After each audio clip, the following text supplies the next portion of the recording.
one easy number, Missouri and Illinois, 314-293-2600, or the internet, bartinman.com. That's Bart with a B, Inman with an I.com. God bless. Window World is there to help you make that decision, that final decision on which replacement windows to get. And I think you're going to be really pleasantly surprised when you see that the price that goes along with the quality of the replacement window that Window World has to offer, it's really something to brag about, because they are a leading provider for replacement windows in St. Louis. And when you reach out to them, you can get a free estimate, in-home estimate, if you so choose. You can also learn about their lifetime warranty. They really back up the quality of their windows, the installation of their windows, and they will come remedy any issues that you have with those windows. When it comes to parts, glass breakage, and labor, they back it up for sure. If you call them at 314-993-1800, that's 314-993-1800, to schedule that free in-home estimate, make sure you mention the Annie Fry Show, because when you mention my name, you are going to be entered to win 4 St. Louis Blues tickets from a drawing from Window World. So call 314-993-1800. Mention the Annie Fry Show to be entered to win those tickets as well. And get yourself on the path to wonderful, beautiful replacement windows. 314-993-1800, windowworldstlouis.com. Nachos! Hey, I'll take some. And some Frank's Red Hot. Nah. You're just gonna eat these boring nachos with no flavor. Frank it up! Frank it up! This guy finally gets it. It's the perfect blend of flavor and heat. Frank's Red Hot. I put that on everything. That is exactly what I needed to hear. Thank God someone here knows what they're talking about. That's us. That's right. Gotta love this American ride. All right, you need to take the time and get the full picture. Come on, turn the radio on. It's Saturday and I won't be long. Don't get me wrong. I love the ladies. I mean, they rev my engine, but they don't belong in the newsroom. It is Anchor Man, not Anchor Lady. What do you want from me? I'm not America's sweetheart. Goodness sake, kid. Keep your voice down. Your father's listening to the radio. I'm not America's sweetheart. This is the Annie Fry Show. Happy Tuesday. Welcome back to the Annie Fry Show. It's good to be with you. I hope you had a wonderful Labor Day weekend. My family stayed home. We had discussed the possibility of my husband and I taking a trip this past weekend, and the plans never really materialized, and there's nothing quite like a weekend at home where you just get tasks done and you relax and you hang out and you don't go do a bunch of things and spend a lot of money. So I hope that you had, whatever your choice was this Labor Day weekend, a really great, I hate to call it end of the summer. That seems so sad. But then also if you're entering in fall, maybe that's happy for you. I guess to each their own. It does mean that we're 63 days away from Election Day. That seems like it's come pretty fast, and yet it also feels like we've been talking about the election season since essentially Joe Biden got elected the first time in 2020, and we're really, really close. I think it's one of the Carolinas, North Carolina maybe, starts voting in 3 days. 3 days, and votes will start to be cast. I will also mention that what happens not in the next 3 days? The debate. That is a week from today. So people will be voting, and Kamala Harris will have been campaigning for maybe 45, 47 days as the party's nominee. She has no platform on her website. She has done one sit-down interview. She has done 0 sit-down interviews by herself. And she hasn't held a single press conference. Imagine that for just a second. I know it's not hard to imagine it because it is the reality.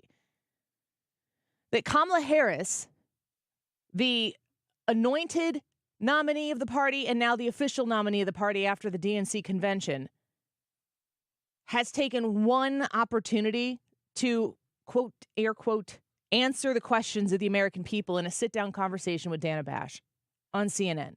No press conferences, no policies on her website for you to go through and say, you know what, I can't, this is where I imagine a lot of people are. I can't stand Donald Trump. People are saying that Kamala Harris is a socialist. I'd really like to see that she doesn't mean it. I'd really like to see her in print put down, no, I'm not, it's not going to be crazy like they're saying. This is what I'm going to do. And then she can stand by it. I don't even know where she would be standing to stand by it because she's not going on any media outlets to actually back up what she's not putting out there for the American people to consume. I said this last week, but I don't believe that she is going to put policies on her website until after September 10th. I think she is going to wait for the debate to happen as to not put any rounds in the chamber, so to speak, figuratively speaking, of course, for Donald Trump in that debate. Because I think that her policies are super radical. She kind of tried to jump out of the revolving door with fanfare and a big ta-da with some of those economic policies that she talked about before when she was mentioning taxation on unrealized gains and price gouging, price controls, and all that. And man, she jumped right back into the fray as soon as she started doing that because people don't like to hear those types of things. Kamala Harris is whatever she needs to be. She always has been. She's resourceful. She's nimble. And so are her policies. Now, that might sound like a compliment to you. All of those things that she is, it's all for her own benefit. It's all for her own political collateral, her political career. If it were for you, she would have her words out there in her own words, on her own terms, in order to fully dictate her message to the American people. Think about this for a second, because this is really important when it comes to an election, especially like one we have coming up here, because it's really about two personalities. It's really what we're deciding on in November. I mean, the differences between these two candidates is so immense that there's not going to be one policy where they're splitting hairs. And I'm going to just really, I've been thinking I was going to go with Kamala Harris, but now I think because of this one policy, I'm going to go with Donald Trump. I mean, most people have a pretty good idea of what direction they're going in as far as this election goes, if they're even going to vote at all. The people who are gettable out there, in my opinion, are those who aren't sure they're going to show up to vote at all.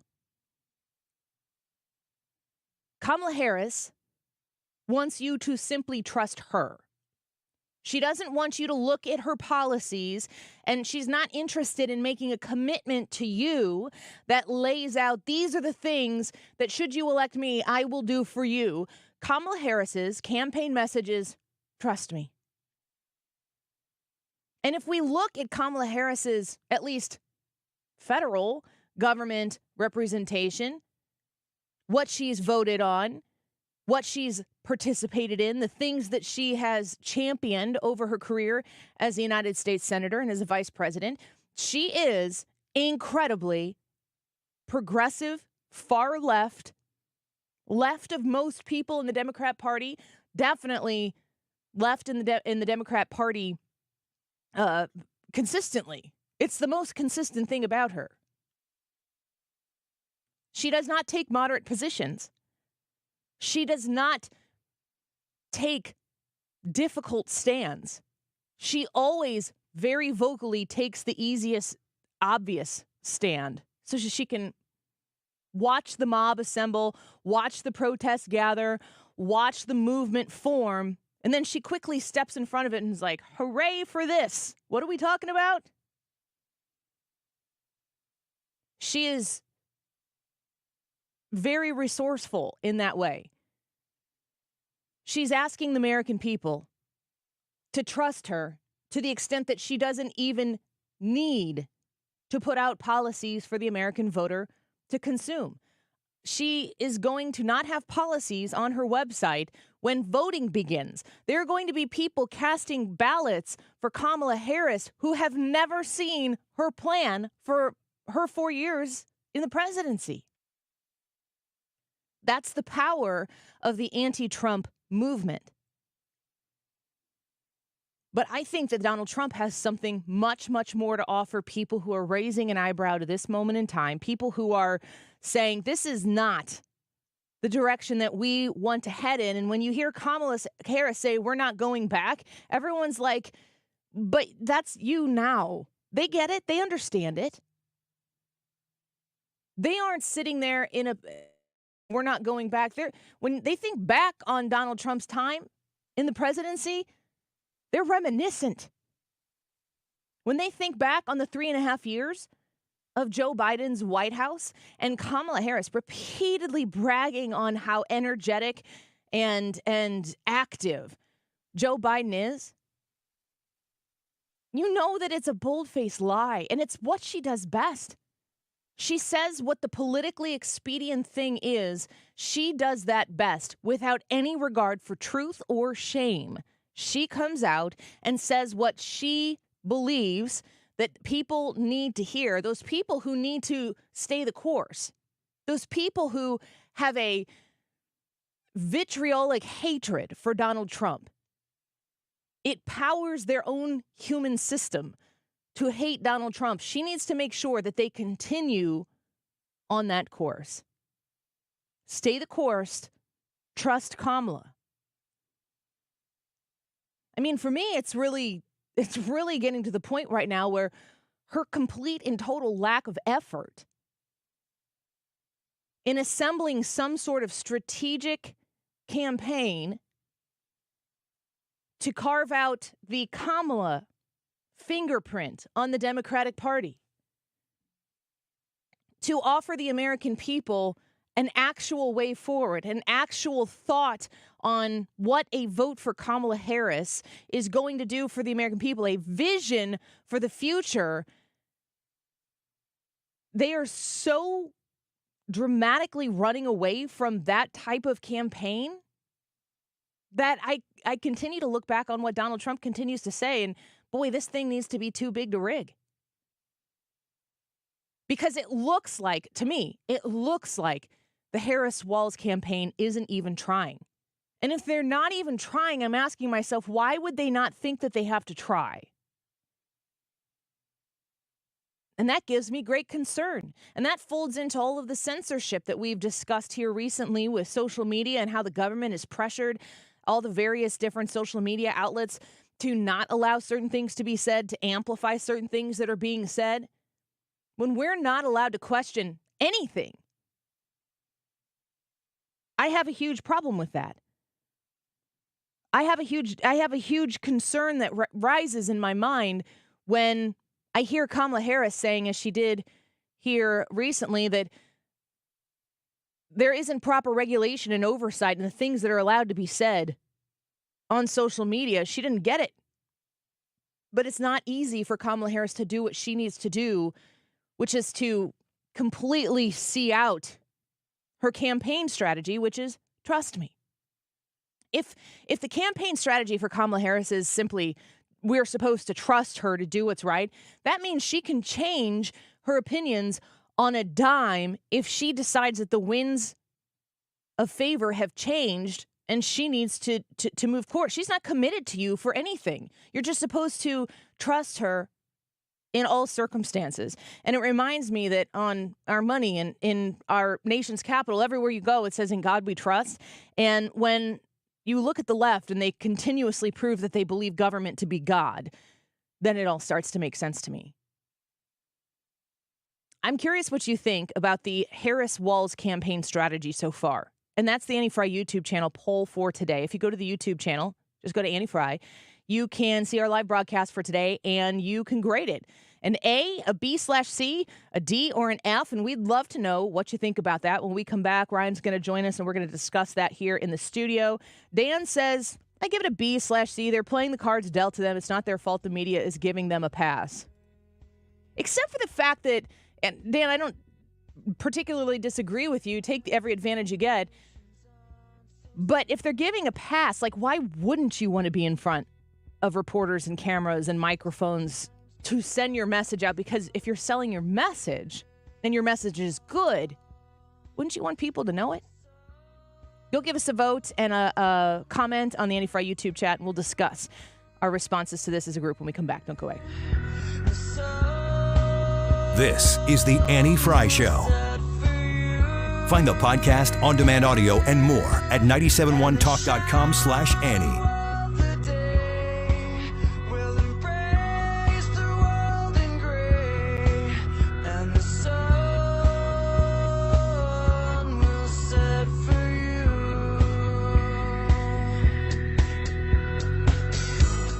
Michael's Flooring Outlet, you'll find them online at igotfloor.com. If you are looking for people you can trust for a flooring project in your future, small, maybe just replacing the flooring in one room or installing new flooring in a newly finished space. Big, if you're doing a whole house, if you were doing a commercial project, Michael's Flooring Outlet is there for you with great prices, great value on the best quality products that you can find. Michael's is a St. Louis family-owned and operated operation, and they are very good at what they do. They care about decency in business, and it shows. If you go onto their website, you will see igotfloor.com. There's reviews right there at the top of the page, and you can scroll through a whole bunch of different reviews that people who are customers of theirs have written, and they've got almost 2,000 reviews there, and they've got 4.9 stars out of 5. Pretty fantastic, pretty impressive, don't you think? You can read about them. You can also talk to them about getting an estimate. You can request one right there on the website. You can talk to them about the different products they carry. Maybe you've heard of some, like the Smart Strand Mohawk Silk line of carpeting. You've heard about the Techwood waterproof flooring that is beautiful and will have a great finish in your home. You can ask them all of those questions, all of those details, and tell them Annie sent you online at igotfloor.com. If you have an IRS problem, getting accurate legal advice could help get this all behind you right now. Hi, I'm local attorney Lance Drury with the Drury Law Firm. The IRS made new changes that make it easier to settle your IRS debt for a reduced amount. Not all our clients qualify, but under the IRS's new Fresh Start program, you may be able to resolve your IRS problems quickly and for less money. But don't wait. An IRS problem is a legal problem. You need someone who understands both the IRS and the law. Don't trust your tax problems to some TV personality. The Drury Law Firm has handled thousands of IRS cases over the last 15 years, and your first visit is completely free and confidential. And I'll tell you on the spot exactly how much it will cost. So if you're facing IRS wage levies, bank levies, or tax liens, call me, Lance Drury, at 314-260-6120, or go to LanceDruryLaw.com. If you have IRS issues, you need a local attorney. You need me, Lance Drury. The choice of a lawyer is an important decision and should not be based solely upon advertisements. Attention, Missouri residents in need of care at home. If you have Medicaid and need assistance with daily activities, you can receive free in-home care from a loved one, funded by Medicaid with no cost to you. Freedom Care, Missouri's #1 home care provider, gives you the power to choose who provides your care, and they get paid instantly. Imagine your daughter, son, a close relative, or trusted friend helping you with cooking, transportation, laundry, and other activities in your own home. You get the help you need, and your caregiver gets paid instantly after their shift. Freedom Care has over 5,000 five-star Google reviews and is #1 in Missouri for in-home care. If you have Medicaid and want great care from a loved one that's 100% free to you, go to freedomcare.com or call 314-557-3027. That's 314-557-3027. 314-557-3027.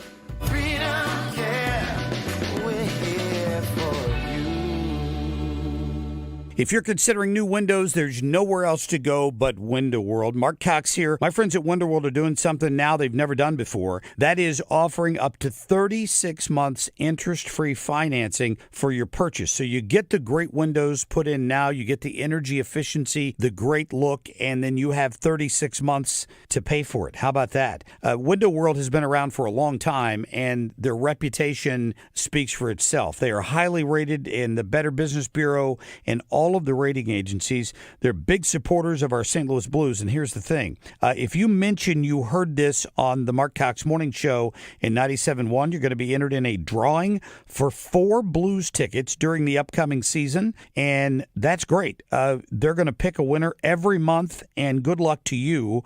If you need new windows, I'm telling you, Window World is the way to go. 314-993-1800. That's 993-1800 or windowworldstlouis.com. You're listening to the Annie Fry Show live from the Air Comfort Service Heating, Cooling, and Insulation Studio. Air Comfort Service is hiring licensed journeymen. Don't have a journeyman license? Air Comfort Service will help you get it. Get guaranteed hours year-round and more. Apply online at aircomfortservice.com. The Mark Cox Morning Show is going live to Eureka the morning of September 11th in support of the Focus Marines Foundation. Go to 971talk.com/events to find out more. We'll see you live at Chicken Ellie's September 11th with the Mark Cox Morning Show.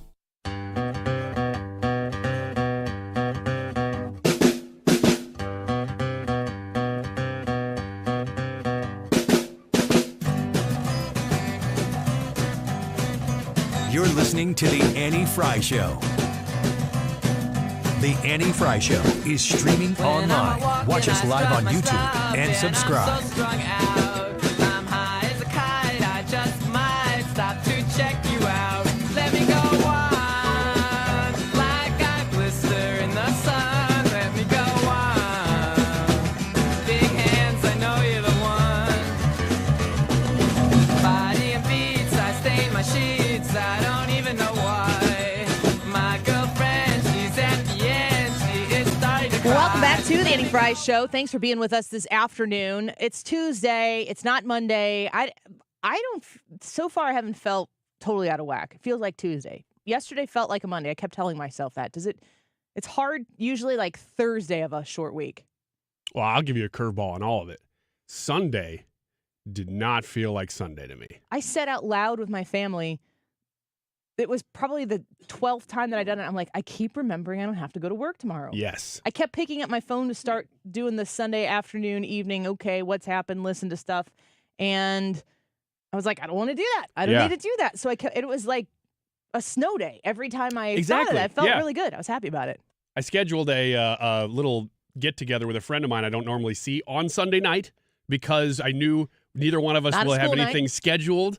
And that, therefore, I'm like, oh my gosh, we're doing things, and it's a Sunday night. This is definitely not a normal Sunday. So that's why Sunday didn't feel like normal to me. Did you do stuff this weekend? Did you have a really busy weekend? No, I never do on Labor Day. Labor Day or Memorial Day, I typically don't do anything. Yeah. Did you run all over the place, Brad? No, I was stuck in the house. So you stayed in? Yeah.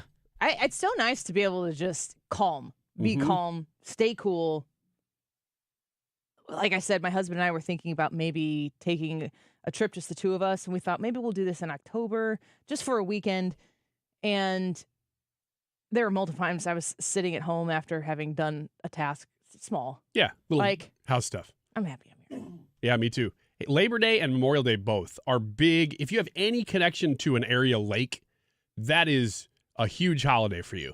I don't really have that connection, so those are holidays that I don't utilize.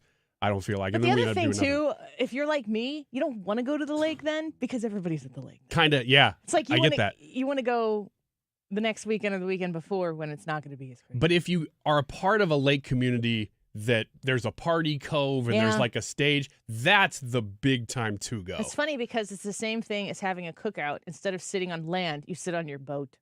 Yeah, but which one would you rather do? Do I have to buy the boat? No, no, you don't. It's your friend's boat. If boat. it's my friend's boat, like maybe. Yeah.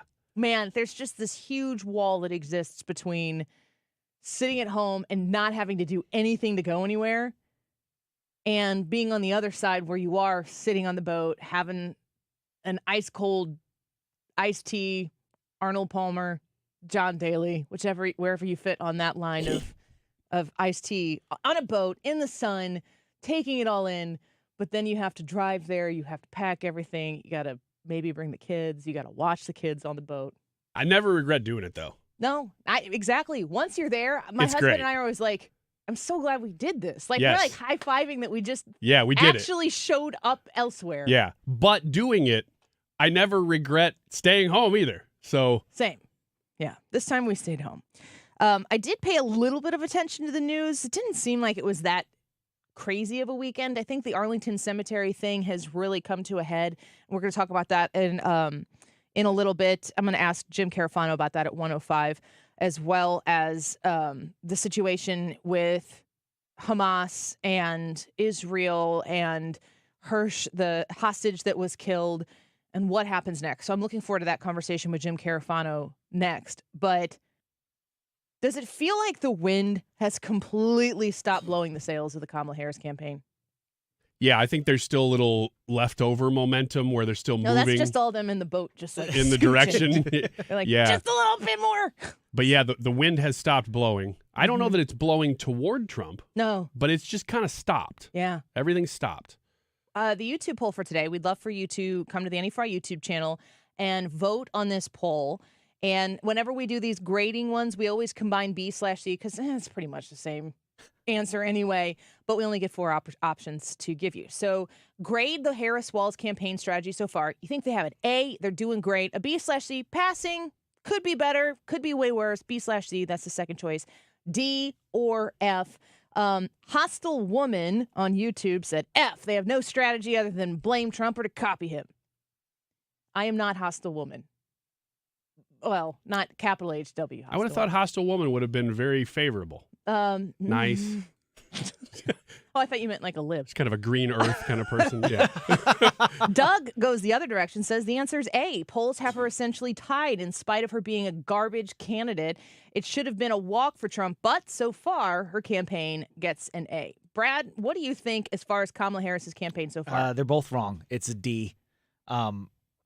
You can say, oh, well, the polls are essentially tied. Well, if the polls are essentially tied, James Carville said this, if Trump constantly underperforms, he said, if you're tied, you're down 3. So if the polls are tied, they're not doing a good job of running their campaign. They're doing better in spite of running a good campaign. I gave them a D because they do things like they have the right strategy. They understand what they need to do because they know they can't put her out in front of people. We can't put her out in front of people off script because whenever she goes off script, she makes word salad and nobody understands what she's saying, or she struggles to even answer the question, or she says something that is really left wing, which hurts her in the polls. The other thing is, too, I gave them a D because of their handling of the whole Arlington thing. Man, going after Gold Star's families is not a good strategy. So that's why I gave them a D. You can't ignore people. You can't not put out a good policy. And the only reason it's not an F is because they basically haven't given the American people the double bird saying, I don't want you to vote for me anyway. Brad or Ryan, what do you think? All right, hear me out, because the way I approach this question, grade the Harris-Walz campaign strategy so far, is to say that the campaign, we're going to take a lot and say that that's all baked in. So the fact that she is currently in the administration and saying that she's the change candidate, for instance, that's silly stuff, but it's baked in. Like, you can't really get away from it. They're trying to, and they can't figure out how. Trying to find new policy positions, mirroring some of Trump's kind of ancillary policy things. All of those things are just kind of baked in because they can't quite figure out how to position her, because ultimately she can't do it herself. It all comes down to this. She can't do this. So the campaign has a hard job of trying to figure out how to frame all of this in such a quick way. In that sense, I want to give them an A because they've chosen to just avoid all of it. Their strategy has been, we're going to just do scripted speeches and avoid everything. However, they need to transition from that now because it's catching up with them. So I'm going to give them a BC because their original strategy has worked thus far, but they haven't moved past it. I'm with you, Ryan. I think it's a B/C, and the reason why I say that is because it's a statistical tie in basically every poll. And where they would have been up against Joe Biden, Donald Trump would have been doing so much better right now. So one of the reasons why I always said Joe Biden's not going to be the person is because in my mind, he was a sure loss. And the Democrats would rather engage in a possibility of being able to win the election, even if chaos ensues. And honestly, look, situation after situation after situation, the Democrats thrive in chaos. That's where they're able to do what they need to do to get across the finish line. They thrive on chaos. You could call it never letting a good crisis go to waste. The reason, I'd probably give it a C-, just simply because I think that the direction that it's heading right now is where people are, every day that passes, more people are going to be interested in what's going on. And the more people are paying attention, the less that the Harris-Walz campaign has to offer those people. Because what they have to offer is that they aren't Trump. Everybody who's entering the chat already knew that. There's nothing else that Kamala Harris offers to the average American middle-class citizen. There's nothing that they offer that is like, oh, wow, that's a really great idea. You see me. You understand what I'm dealing with here. You know what I'm living financially here in the United States. You know what it's like being in a border state, and every state's a border state right now. You really understand what's going on, and it seems to me like you're in tune with what needs to be done next.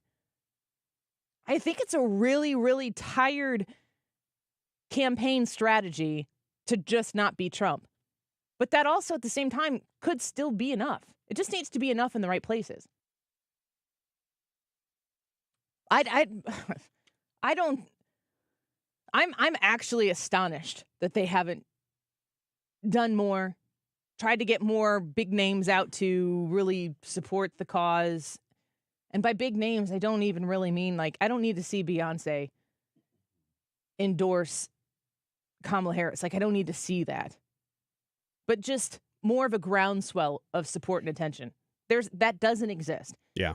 Kamala Harris, I mean, people are talking about her rallies and everything. Even her rallies have gimmicks. Yes, they do. Nowhere that Kamala Harris goes and gains some sort of visual support or visible support is it solely about Kamala Harris.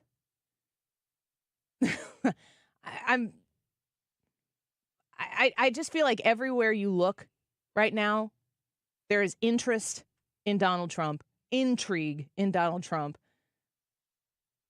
And with Kamala Harris, her ceiling is she's not Trump. You think that can win her the election? Yeah, I do. Only because there's been no vetting process for her. It's strange because, she has won elections. Every election she's won have been layups. They've been deep, deep blue areas where you don't really have to contend with a lot. You definitely don't have to contend with the media. The most contention with the media she's ever had is as vice president, and a little bit during the primary of 2020. And she really has failed those tests. And so she's back to a position now where she, again, just got it handed to her. I mean, it's really remarkable. But media moves faster than we're giving it credit for. And they've thought, hey, I got 2.5 months here, 3 months. We can kind of hide her this whole time. Not realizing that this isn't the 80s. This isn't the 90s when, you're just having 24-hour news launching. This is now every single day is a brand new news cycle. And you can't survive even 3 months of doing nothing. And even in just 3 months, she's going to be exposed. And I think that's what we were talking about earlier. It doesn't feel like the wind's blowing her way anymore because that steam engine has kind of run out. Now we're to the point where you do have to have some substance. Well, we want to know what you think about this. And I've got comments coming in right now, and I'm going to read some of them here. Paul said her grade is an F. She copied her neighbor's paper and policies. It's funny because she copied Biden's policies, and he copied, I don't know how many people he plagiarized. She hasn't studied or shown up for the work and now expects to be prom queen. Hell no, Paul says. F. Paul. F. It's true. He's not really wrong. Betsy said F. I understand what everyone is saying, but still F. No policies of her own. F also stands for fake and disgusting as she is campaigning on so-called women's health, which equals abortion in her opinion. I think that's what women's health is. That's code for women's health. Jackie says, I give the campaign a D and not an F due to their numbers, even while quarantining Kamala from any reliable interviews. And Scoot says, graded Harris Walz an A. Seemed like an easy question. Polls are showing the momentum is with Democrats, voter registration particularly. Trump needs to make up a lot of ground.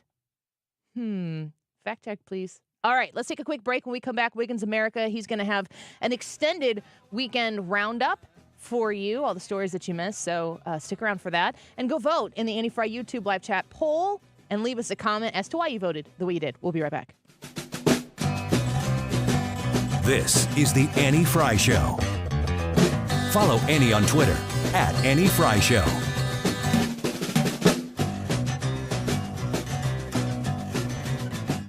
I want to talk to you about the Brew in the Lou event. It's St. Louis's premier fall festival in Francis Park, and this is going to be a really, really exciting time. If you go to brewinthelou.com, you can learn all about this amazing event and secure your tickets.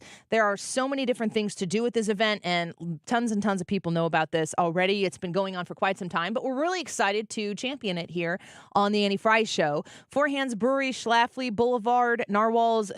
There's just a whole bunch of Villa Antonio, all proceeds benefiting Metro Lutheran schools throughout the LESA. So that means those 30-plus elementary schools that I talk about that are Lutheran schools, providing a Lutheran education for kids like your child or your grandchild. When you go to Brew in the Lou and have what we in the LCMS call a good Lutheran beverage, I don't think I'm speaking for the LCMS when I say that, but wink, wink.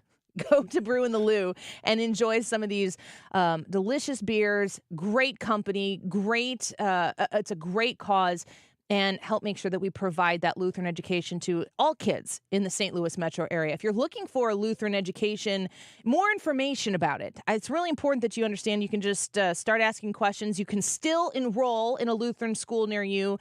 LESASTL.org/Annie. It's LisaSTL.org/Annie. Wesley Financial Group is not a law firm. If you own a timeshare, don't miss this public service announcement from Chuck McDowell, founder of Wesley Financial Group. If you receive an unsolicited phone call or mail piece to discuss selling, renting, or especially canceling your timeshare, don't fall for it. If you really want out of your timeshare, hang the phone up immediately or throw that mail piece in the trash and contact your timeshare resort or Wesley Financial Group for assistance with your timeshare. As the only Inc. 500 timeshare cancellation company, our knowledge, experience, and results has made Wesley a trusted resource for over 40,000 families we've helped get out of their timeshare.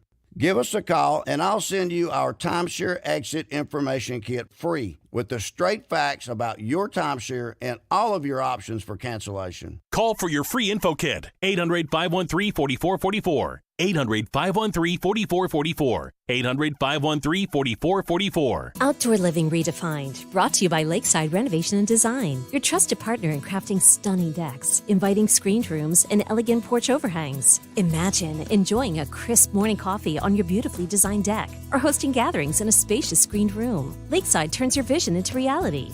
Our skilled craftsmen use top-notch materials to create spaces that stand up to the elements and stand out in style. Elevate your lifestyle with Lakeside's outdoor living expertise. Visit our showroom or call Lakeside Renovation and Design today. Hey, it's Mark Reardon. If you're nearing retirement or already retired, call my friends Thomas Helbig and Bob Kershaw with the Retirement Advisory Group. They'll show you how linking to the market is much safer than owning the market for your retirement savings. They're the official financial advisors of my show. Go to retirementkey.com. Celebrate McKelvey Homes' 126th birthday with amazing savings. Get $18,980 off your brand new McKelvey home. But that's not all. You also receive up to $10,000 cash at closing from the Carpenters Union. That's a total savings of up to $28,980. But hurry, these funds are limited and won't last long. Move up to McKelvey. Visit McKelveyhomes.com. That's McKelveyhomes.com, established in 1898. Great news. September is Grill Master Tony's 14th anniversary celebration month.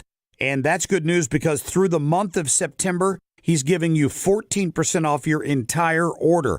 Yes, this includes the entire menu, including brisket, as only Tony can prepare it and deliver it hot and ready to eat right to your doorstep. Be sure and visit him, grillmastertony.com. Type in 14 at checkout. That's grillmastertony.com. Grade the Harris Walz campaign strategy so far. You have four choices. A, B/C is one choice. D or F. We were just talking about this. We'd like to know what you think. It's today's Annie Fry YouTube live chat poll. It is 12:43, and this time check is sponsored by Jerry Kelly Heating and Air Conditioning. It's time for a $98 AC tune-up. The Mark Cox Morning Show is going live to Eureka the morning of September 11th in support of the Focus Marines Foundation. Go to 971talk.com/events to find out more. We'll see you live at Chicken Ellie's September 11th with the Mark Cox Morning Show. This is the Annie Fry Show. Follow Annie on Twitter @Annie Fry Show. Wiggins. Oh, But it's a secret. Yeah, we can't tell you. We wanted to tell you just enough where maybe you'd pick it up. The wildest ride in the wilderness that is also a secret makes it more exciting. That's right. Because we want you to realize that this is not a Monday, but it is a lot of people's first day back this week. So it's kind of a hybrid of a Monday roundup, weekend roundup from everything that you missed over the long weekend. I wanted to start with this story because there's a little bit of a story behind it. It did happen this weekend. So we've talked about Katie Wiggins before. It did happen this weekend, so. Well, anything that happened over the weekend. You don't need to prove to us that it qualifies. Just give us a story, and then we'll tell you afterwards how. No. I gotta sort of hedge this one because I was sitting on the couch. Like we said, we didn't really do much this weekend. Sitting on the couch, my wife was sitting across from me. She starts laughing. She goes, "I can't believe where we're at. I cannot believe where we're at." Now we've talked about Katie Wiggins a little bit. When I first met Katie Wiggins, she was probably the kind of person who would not touch the word Republican with a 10-foot pole. This is your wife. This is my wife. Not your sister. That's right. I don't know whether she would be called a Republican at this point, but it's things like this that make me think, I think she's at least conservative. She's a writing teacher, so there's this whole community of... Did you get permission to share all this? Sort of. No, that's a no. Sort of. Well, I said, send me the article so that we can talk about this on the radio. This or her? I didn't tell her we're going to give everybody the context. Oh. So that's bonus. That's bonus material. She kind of knows what she's signed up for, though. She knows. Okay. She knows. So she is a literary teacher. She teaches writing. She teaches classic literature, both international and national, I guess, domestic literature. She is part of lots of groups also that, one of them is called the NaNoWriMo, which stands for National Novel Writing Month. And apparently this is a pretty common thing if you're in the English world, in education, that November is a big challenge from NaNoWriMo to write 50,000 words as part of a novel or some sort of creative writing. NaNoWriMo has now said that we want to be clear, this is quote, we want to be clear in our belief that the categorical condemnation of artificial intelligence has classist and ableist undertones. What does? The use of AI in writing. Now, this is a topic that most English teachers agree. We don't want to be outsourcing all of our brain power and learning to write to AI. Otherwise, why learn it at all? But this organization has said that we need to embrace AI more because AI is tied to questions around privilege. Quote, not all brains have the same abilities and not all writers function at the same level of education or proficiency in the language in which they are writing. Now, as a writing teacher, my wife was astonished to see that a writing organization was saying that we need to embrace AI because some people aren't as good of writers as others. I thought you said that AI was ableist. No, they're saying that AI, that you don't want to be an ableist by not using AI. So they want to bring more AI in because... What are they bringing it into? Like when you say writing, what does that mean? Like the education process, teaching kids how to write. So they're saying we don't want kids who are like not... saying in math that if, some people are bad at math, so everybody use calculators. Then nobody learns how to do math. Yeah. It's saying, you know what? Not everybody's good at basketball, but we want everybody to play in the NBA. It's so ridiculous because this is creative writing. That's why whether they it be the WNBA. Just kidding. Whether it be fiction or nonfiction, some people happen to be better writers than others. That's what makes them want to go into writing. To say that, well, just let the bad ones use AI Isn't there means a you don't difference teach them. in education and teaching writing, though, and people who want to pursue writing and just people who need to understand how to write correctly? Well, it depends on the field you go to. Exactly. Because if you're going to go into a different field... Yeah, but what level are they talking about this in? They're talking about in high school and middle school. Well, in high school and middle school, you're not learning to write for a career. It's a standard skill. You're just learning to write. And the point they're trying to make is we want to make sure that people who aren't as good at writing can use AI more. It's so against what we should be doing, and they're using the language of the left to say, well, it's privilege that some people are better writers than others. And it's just these people have lost their minds getting into the arena of education now. And I think the reason I wanted to bring this up is because we talk about this kind of stuff being out there all the time. It was in my living room over the weekend that it is now affecting just my own wife's curriculum, that people are telling her, don't teach writing. If they're not very good at it, just let them use AI. All right, I'm off my soapbox. Hey, but again, that happened over the weekend. But I hate that so much. I hate it so much to not teach people how to write. I mean, you may not be the world's greatest writer, but writing is how you can convey your ideas and your intent. And it is how you can change the world. And to say, don't even bother training them to do that, just let them use AI. That's so aren't they bad. talking about adding AI into education, not replacing it? Well, yes, but adding it in would mean that you'd open the door to kids, like this is already happening, where kids just go, oh, I got a paper due tomorrow. I'm just going to say, write me a paper. Well, sure, but like in math class, you can take a picture of the equation on your paper and have an app that will solve the whole thing for you. I mean, when we were growing up, our teachers were like, you can't use a calculator. You're never going to be carrying a calculator around with you. And now we have supercomputers in our pockets. I don't think that the implementation of technology into education is inherently bad. I just think I need to know more information as to what this is talking about, especially at writing is not well taught right now. It's not a focus. And you can tell by the way kids, especially because there's so much communication that takes place in a completely informal setting. So they are writing probably more than they ever have before, children, because we talked to people to communicate. They almost explicitly write to one another in text messages and in social media stuff.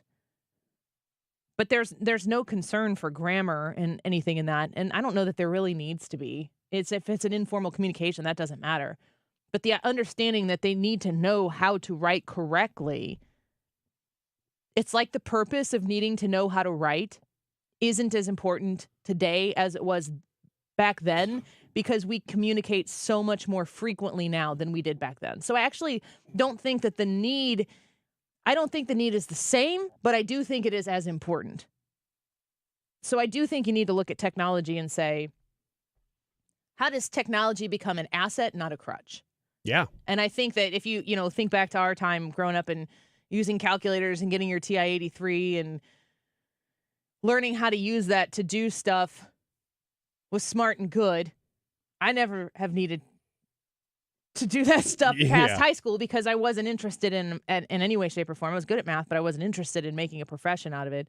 But like, there are every once in a while, life throws a very basic algebraic equation at you, and you're like, oh, okay, I can write this down and make the sides equal one another, and you feel pretty good about yourself.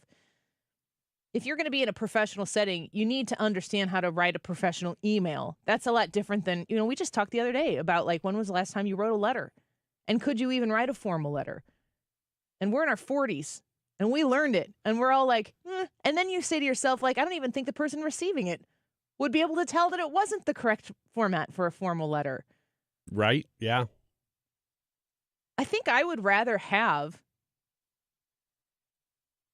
professionally, I would rather have an AI supervised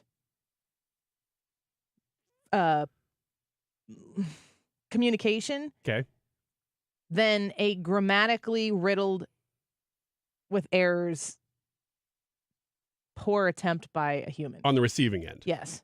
I understand that. In a professional setting. I understand that. And that's what I'm saying is that if you're just teaching somebody who's going into a field that's not their primary, if you're a doctor or you're an engineer, but you're just not a great writer, I understand using these tools to help you. But if your field is writing, Like, this is for creative writers. Well, sure, but I'm just saying that I don't think that that's determined in middle school writing and English. Yeah. Even Once with you get math, into high school, like upper level high school or honors classes, then I feel like you should be able to go through those and not have to weigh in on, or maybe study the comparison of the two.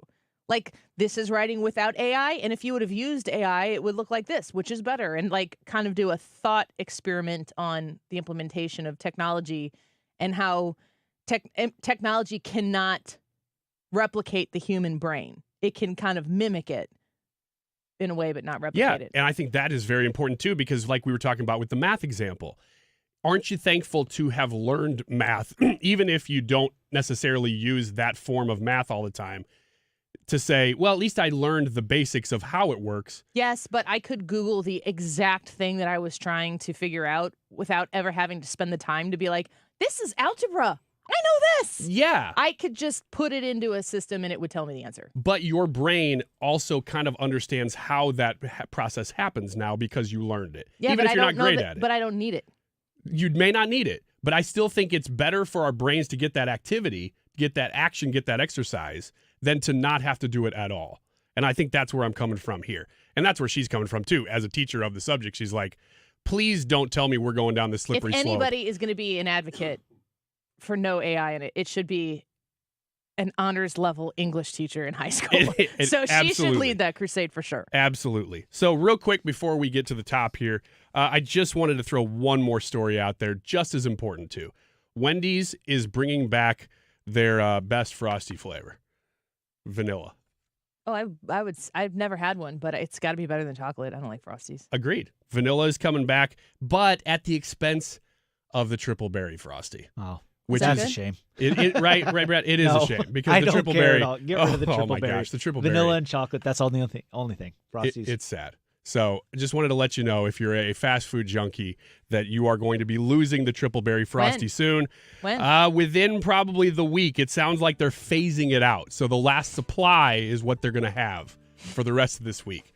I know where I'm going after work. After reading that article, I'm going to every Wendy's I can get because they're $1. Just Or get they have one been from on the each? weekend. You could Yeah, just get keep like going. 5 from one store. Well, I don't want to be looked down upon. Well. Tim Carafano and Congressman Bost next. Don't go away. Tired of hearing scary ads about the IRS? Tax Relief Advocates is different. TRA is here to tell you that if you owe money to the IRS, whether it's $5,000, $50,000, or $500,000, we have a solution. We may be able to significantly reduce and even eliminate what you owe to the IRS. Taxpayers should know. Huge savings are now being made available through the Fresh Start program that can drastically reduce the amount you will owe if you qualify. Even if you haven't filed your taxes in years or are facing wage garnishment, liens, levies, or under audit, we can help. We've earned over 1,000 5-star reviews on Google and an A+ with the Better Business Bureau. You don't need to be afraid of the IRS any longer. End your tax nightmare today. To see what savings you may qualify for, visit us online at TRA.com or call us at 800-511-0379. 800-511-0379. Again, that's 800-511-0379. Tax Relief Advocates. Real solutions for real people. Stewart's American Mortgage and the Bagel Loan. This is a smart move for you. Refinancing your home or getting a new mortgage, Stewie is there to guide you through the process and secure the lowest rate possible for you.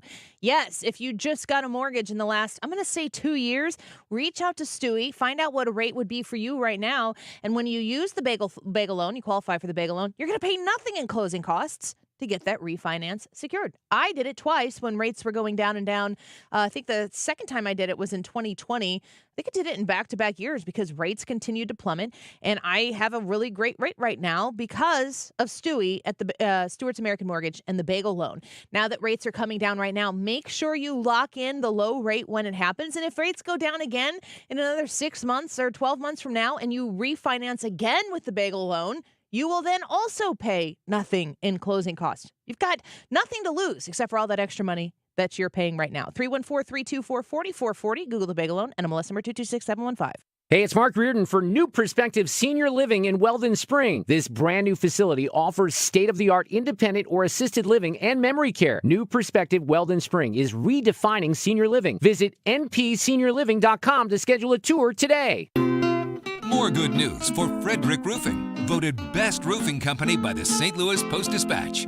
For a hole in your roof or a whole new roof, Frederick Roofing. 314-645-2000. It's time to get your body in shape for the warm weather, and Victory Men's Health can help. Mark Cox here for my friends at Victory. They've got semaglutide for ladies and men, and all you need to do is go to victorymenshealth.com to find out more. They've got 4 convenient locations now: Sunset Hills, Wing Haven, Town and Country, and O'Fallon, Illinois. A simple blood test, and you could be on the path to losing up to 15% of your body weight. Tell them Mark Cox sent you. Go to victorymenshealth.com. KFTK FM Florissant. From the Under Law Injury Lawyers, GetJim.com studio. That's GetJim.com. 97.1 FM Talk. Always live on the free Odyssey app. Mass protests for another night in Israel. I'm Lisa Brady, Fox News. After the killing of 6 hostages found dead over the weekend in Gaza. Fox's Jeff Paul in Tel Aviv. Both protesters and the families of the remaining 101 hostages try to get together to apply as much pressure as they can to both the Israeli government and on Israeli Prime Minister Benjamin Netanyahu to make a deal to bring home the rest of the hostages. Pro-Palestinian protesters returning to college campuses in New York City as students return to class. Things did escalate pretty quickly. It started with a few dozen protesters, climbed to a couple hundred. Fox's Alexis McAdams at Columbia University, where at least 2 protesters were arrested. Red paint thrown on one statue. That red paint, according to the protesters, symbolizing the blood they say is on President Joe Biden's hands, Vice President Kamala Harris's hands, and they say the entire University of Columbia, who has not divested from Israel, according to this group. That crowd dispersing for now. State Department spokesman Matthew Miller says there was progress in Gaza ceasefire talks last week. But ultimately, finalizing an agreement will require both sides to show flexibility. It will require that both sides look for reasons to get to yes, rather than reasons to say no. Well, the White House says President Biden is personally involved in trying to secure a deal. 3 gun shops are being sued by Maryland and Washington, D.C., accused of ignoring red flags of straw purchases when the same man bought 34 guns in about 6 months. Maryland Attorney General Anthony Brown. This case sends a clear message to those who disregard the law. We'll go wherever necessary to hold you accountable for putting our communities at risk. The man who bought the guns has already been convicted, and after trafficking the weapons to others, some of those weapons turning up at crime scenes. The lawsuit was filed along with a gun safety group. America is listening to Fox News. As a mom, comforting my family is what I do best. Vicks Vapor Stick provides soothing, non-medicated Vicks vapors in an easy-to-apply stick. And it dries fast, so there's no mess. I use it to comfort myself and my family. Thanks, Mom.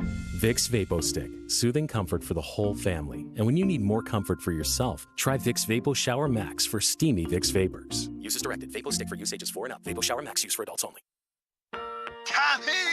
I can't wait for golf this weekend, huh, buddy? Time flies. Love you, man. Oh, don't forget your knee brace again. We aren't in college anymore. Moments together matter, so help protect yourself from RSV. If you're 75 or older or 60 plus with a chronic condition like asthma, COPD, heart disease, or severe diabetes, you're at higher risk of landing in the hospital from RSV, and there are no prescription RSV treatments. Check eligibility and schedule your RSV vaccine at vaxassist.com. Sponsored by Pfizer.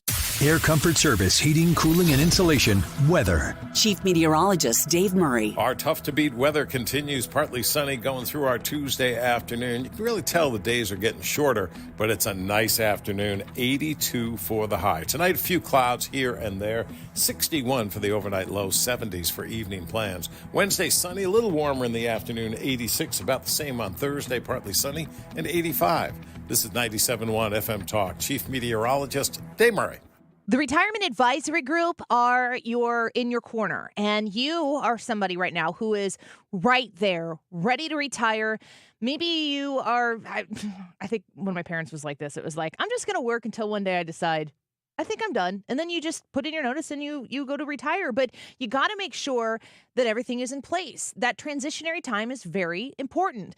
When you partner up with Bob and Tammy Kershaw, when you partner up with Thomas Helbig, the Retirement Advisory Group, you've got the people in your corner to make sure that you perfect that transition. When you call 314-993-9494, that's 314-993-9494, you are going to be in a position to have a free conversation with zero obligation about your transition into retirement and all of the maneuvers that you need to make, the tips and tricks to make sure that you perfectly stick the landing when you actually get to the other side. How about a personalized structured income plan so you know what to expect come retirement? 314-993-9494, retirementkey.com. Hey guys, Glover here with my friends at Triton Exteriors, specifically my friend Tim Nesbitt, who is the owner. He is from the customer service business, 20 years in the restaurant business. So the answer is yes. What's the question? Anything you need. Hospitality, personal service. We're upscale. We're a James Hardy company. Roofing and siding and gutters and great value. Tim just texted me and he beat the next closest bid by $15,000 just this week. You can call 314-717-1159 or triton-stl.com. Oh no, stomach issues again? Stomach issues? Who are you? Your pancreas. I could be the real reason for your diarrhea, gas, bloating, stomach pain, or loose oily stools. I thought it was my stomach. People often do, but any of these symptoms could mean having a condition called exocrine pancreatic insufficiency, or EPI. With EPI, the pancreas doesn't release enough enzymes to break down food, but EPI is manageable. Use the symptom checker on identifyepi.com and speak with your doctor. That's identifyepi.com. Sponsored by AbbVie. Mommy, want to play a game with me and Dad? Mommy's not feeling good. You need to vaporize that cold. Vaporize? Yeah, with DayQuil VapoCool. It's DayQuil plus a rush of Vicks vapors. Whoa. Come on, honey. Let's let Mommy rest. You guys are amazing. And so is DayQuil VapoCool. DayQuil VapoCool, the vaporizing daytime coughing, aching, fever, power through your day medicine. And to vaporize sore throat pain, try Vicks VapoCool drops. Use as directed. Keep out of reach of children. Don't miss the historic Bronze Boots Soccer Clash, Sunday, September 8th at City Park. Catch SLU and SIUE men's and women's teams as they face off in this NCAA Division I soccer doubleheader. Get your tickets now at SeatGeek.com. You've got thoughts. Did you know you also have a microphone? Listen to 97.1 on the Odyssey app and click the microphone to leave a voice message. Whatever's on your mind, let us know by clicking the microphone in the Odyssey app. That is exactly what I needed to hear. Thank God someone here knows what you're talking about. That's us. That's right. Gotta love this American ride. All right, you need to take the time and get the full picture.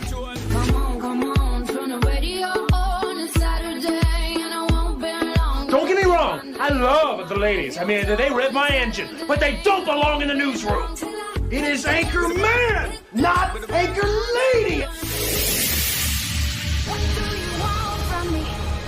I'm not a married to sweetheart. Goodness sake, kid, keep your voice down. Your father's listening to the radio. I'm not a married to sweetheart. This is the Annie Fry Show. Welcome back to the Annie Fry Show. We are grateful that you are here with us today on a beautiful Tuesday afternoon here in St. Louis.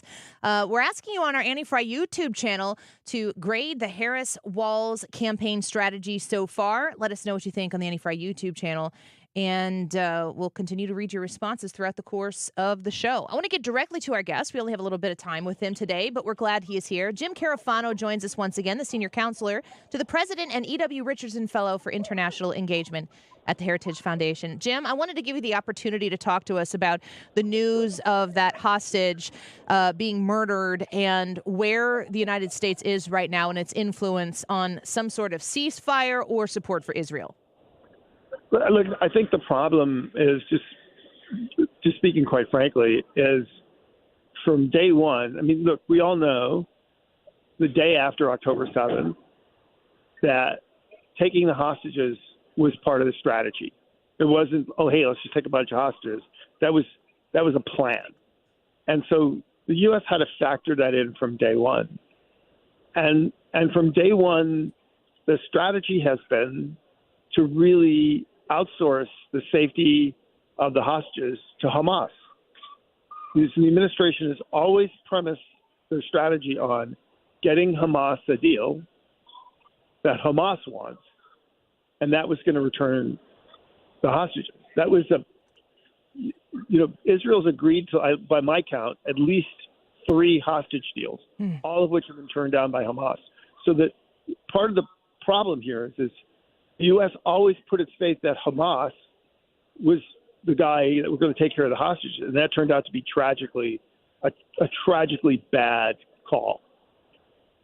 Jim, I hear a lot of people pressure the question, like, does the United States think Benjamin Netanyahu is doing enough? And you're talking about how we've agreed to a lot of things that Hamas has not. What does Hamas need out of some sort of deal in order for it to go through? Well, I don't think they were ever looking for a deal per se. They were looking for a way to defeat Israel, and the strategy that they settled on, because obviously they weren't going to do it militarily, is essentially this global intifada, that this global intifada would put pressure on Israel, and that the Americans would put pressure on Israel, and that essentially Israel would give Hamas everything in an agreement that they couldn't accomplish on the battlefield. But the problem with that strategy is it requires the one thing of Israel that's never going to do, it's just to sacrifice the safety of its own citizens. So this was a strategy that was doomed to fail to begin with. So, look, I mean, and I do think the U.S. is part of the problem. I think they committed 3 sins, in addition to picking a bad strategy. One is they empowered Iran. None of October 7th never would have happened if they hadn't flooded with Iran with cash, and in turn Iran hadn't empowered the surrogates for this attack. The second thing is when it started, they essentially should have gone all in for the Israelis and showed Hamas from day one that the strategy wasn't going to work. That might have gotten the hostage back. And then when that was very obvious, because we're a year later, the U.S. should have just said, look, Hamas, if you don't give us our hostages back, we're coming after them. That might have scared them, but they didn't do any of those things. All they did all along was essentially put their faith in Hamas that they were going to do right. And when you actually execute hostages, think about this. They executed these hostages rather than let them be liberated. If they'd let them be liberated, they could have made, arguments about, Hamas is being reasonable, everything else. But they actually executed an American, knowing full well he was an American. And they didn't think they're going to pay a consequence for that. And the reality is, if you actually look at the U.S., they haven't. The president said things, the vice president said things, but our strategy is exactly the same. Give Hamas what Hamas wants in the ceasefire. I want to ask you one last quick question because we know you got to run here. I want to ask your thoughts on the Arlington National Cemetery, 13 families from the Afghanistan tragedy. What's your take from where you sit on Donald Trump's presence, Kamala Harris, and Joe Biden's absence? Well, look, hostage families and Gold Star families they're in a special category. They are people that are suffering personal human tragedy on behalf of all of us. And you just put your politics aside. Nobody should play politics with those issues or those people. A hostage family spoke at the DNC. You didn't see Republicans attacking them.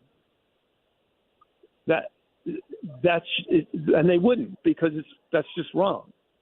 You just don't do that. You don't bring Gold Star families into politics. And that's what was done. And look, I'm not a Republican, I'm not a Democrat, so I'm a dog in the fight. From a standpoint of morality, that was a bad thing for Harris to do. From a standpoint of, I think, just political judgment and acumen, it was a terrible thing to do. So I think it's not only a negative statement on her and her campaign. I think it really brings into question her judgment. Sorry, that's just a call in balls and strikes on things. Jim, we appreciate you. Thank you for giving us some of your time this afternoon. We always love talking to you. Well, that's because Annie Fry Show is the best radio in the solar system, and people just have to connect with that. All right. Thank you. Thanks for calling. Thank you, Doc. Appreciate it. Thanks for calling. It gets bigger every time. This was a solar system. It's like Trump. Used to be the Earth, I think. It's on the planet. So now you're being compared against the Martians.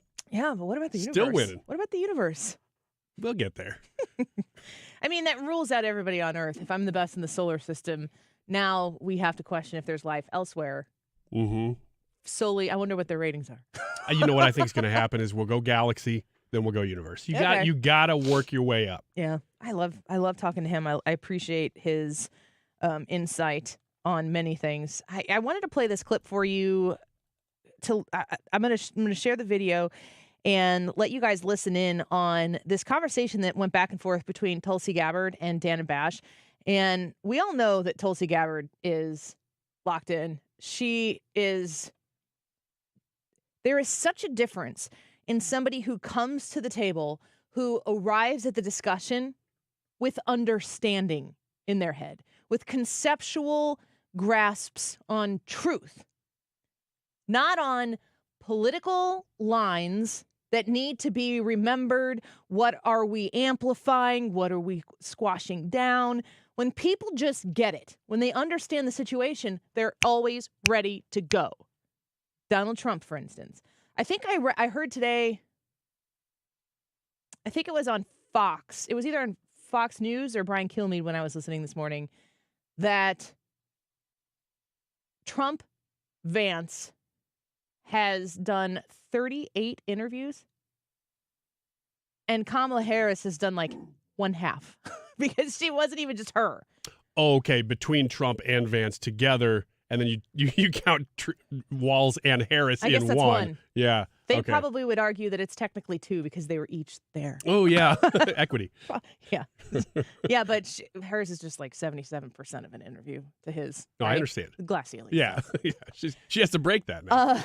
But Dana Bash's interview of Kamala Harris and Tim Walz, I thought she asked tougher questions than she could have. It could have been more softball than it was. To me, it was. I'm not trying to. I don't know. I'm trying to parse my words so I don't give her too much credit, but I also understand the pushback that I'm going to get. She did ask tough questions, but she didn't nail it down. She asked tough questions, but she wasn't interested in real answers, which to me is kind of the biggest cop-out of all, because she can say, oh, as a journalist, no, I asked her about her fracking flip-flop. She followed up a couple of times, but she did. At the end, Kamala Harris's final response was, I'm true to my values, and I've cleared this up. And it's like, yeah. Clearly you haven't, because you're being asked by Dana Bash on CNN about your flip-floppery, so you haven't. Let me be clear. You haven't, period. That's the terms that they always use. So, yes, Dana Bash gets like itsy-bitsy credit for putting the difficult questions out there, but I've said this before as an interviewer. If I have somebody on the show who is in an election and being challenged on particular issues, I find it to be useful to ask candidates on either side of the aisle about the difficult things that they're facing so that they can have their own words on the record about said thing. And if you are, it doesn't matter what side of the aisle you're on, you should welcome those questions so that you can speak to it instead of letting everyone else speak to it. And Kamala Harris said nothing. Yeah, this was the opportunity for her to do whatever she wanted because it was friendly territory. Like you said, she may have played hardball. She may have used a regular baseball instead of a softball. She was still throwing them underhand. And the answers were just kind of nothing. And like for Dana to ask the questions the way she did, we've got some people commenting this on the YouTube chat as well. She would give the answers, but with like multiple choice. Yeah. She'd list like, here's the tough question. Is it A, B, or C? And then Right. Kamala Harris could kind of pick one or the other. Let's listen to this conversation that Dana Bash had with Tulsi Gabbard. It's always important to understand the premise that is accepted by the interviewer. When you ask a question, you are, generally speaking, asking the interviewee to agree with some foundational truths. And what bad politicians or overzealous politicians usually do is spend time arguing against the point that is being made instead of refusing to accept the basic premises that were being presented by the interviewer. Remarkable situation in that you are a Democrat who debated her in a Democratic primary, and now you are helping the Republican nominee to debate her. And on that, I remember in 2020, you attacked Harris for being too aggressive as a prosecutor, which is the opposite from what Donald Trump is saying about her as weak on crime. So which is it? Do you hear her really snarky pause there? That delivery of, so which is it? That is an intentional delivery of a question. Dana is proposing that Kamala Harris to Tulsi Gabbard over-prosecuted, and Trump is saying she under-prosecuted. So, Tulsi Gabbard, is she over-prosecuting or under-prosecuting? But the whole premise there is wrong. Tulsi Gabbard wasn't criticizing her under or over prosecution, and Tulsi Gabbard does exactly what she should do in this kind of situation. She resets the table completely. What I pointed out in that debate stage in the 2020 campaign was her hypocrisy. It was how she was saying one thing and doing another, how she was prosecuting people for smoking marijuana and laughing about it when she was asked about it on a radio show. And I think this goes to the heart of many of these different issues that we're seeing now that Kamala Harris is trying to hide from voters, is how she says her position is one thing, but her actions and her record show exactly the opposite. And you can point to that on issues related to the economy, issues related to freedom of speech. She says she stands for freedom of speech. And yet, as we've seen time and time again, her and Joe Biden have taken actions both directly and indirectly to censor free speech. Most recently, I can point to my own experience of this, of how the Harris-Biden administration have added me to a secret domestic terror watch list the very day after Kamala Harris was endorsed by Joe Biden. And I was on TV and warning the American people about what I saw as the dangers of a Kamala Harris presidency, taking action that was clearly political retaliation. They've done this to a lot of different people, which points to how dangerous it is to have people in power so willing to abuse that power to go after political opponents. Okay. I'm not familiar with the secret terror watch list. We're definitely going to follow up on that. Yeah, you are. Everybody knows about it. The reason why you don't know is because you watch CNN. Wait, you are CNN. What a doofus. Everybody knows about this. If you've been paying attention, you know what was done to Tulsi Gabbard. You know that she was put on this list, and it's outrageous.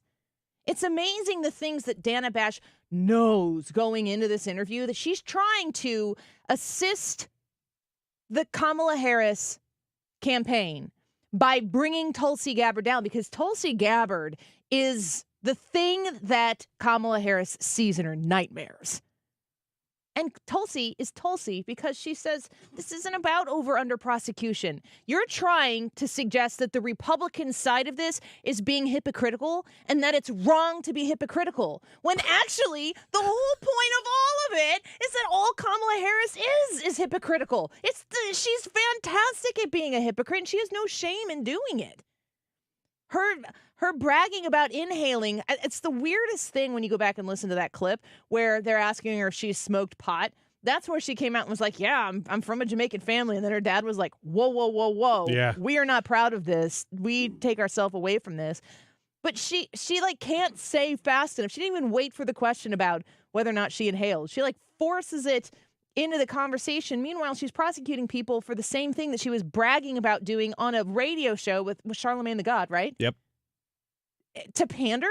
Imagine thinking that when you're on Charlamagne the God show, you should talk about how you smoke weed and inhale to get those votes. How does that make you feel, Charlamagne listeners?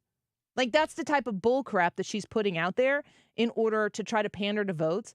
And meanwhile, her actual record is super aggressive against people who do exactly what she was saying she did.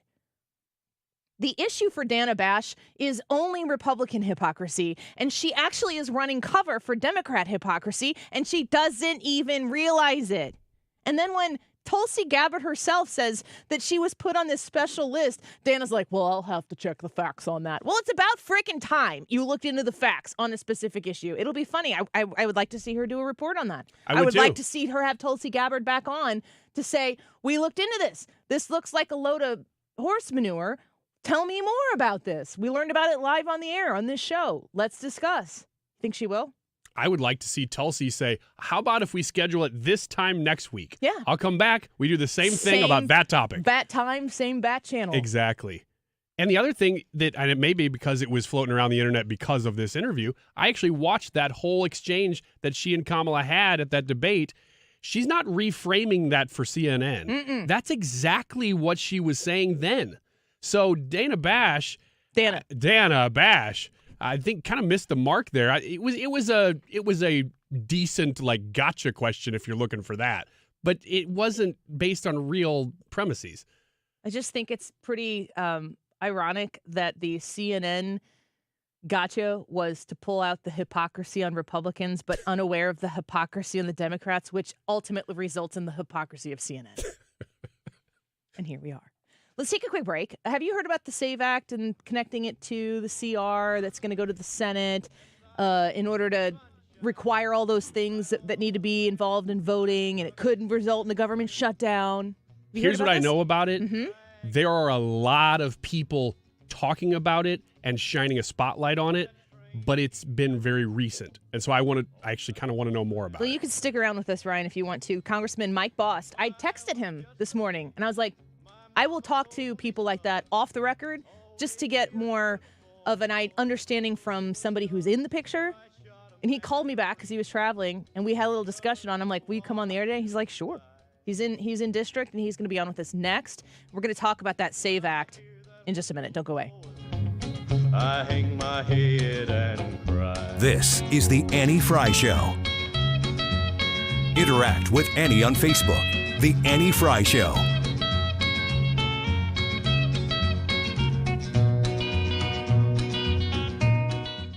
Window World Windows. For your replacement window project, you are in the right place when you visit windowworldstlewis.com.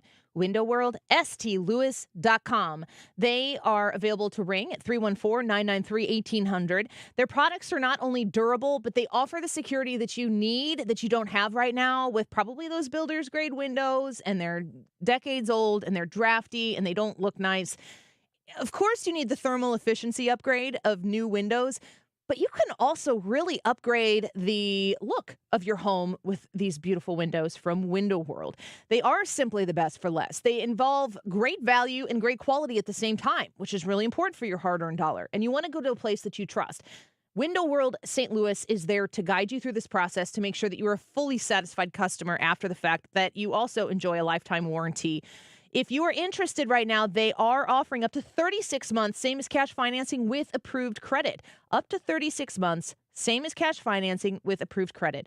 314-993-1800. Mention the Annie Fry Show when you call and schedule that appointment, and you'll be entered into a drawing for 4 St. Louis Blues tickets during the upcoming season. Don't leave that Annie Fry name out. You want to try to win those tickets from Window World.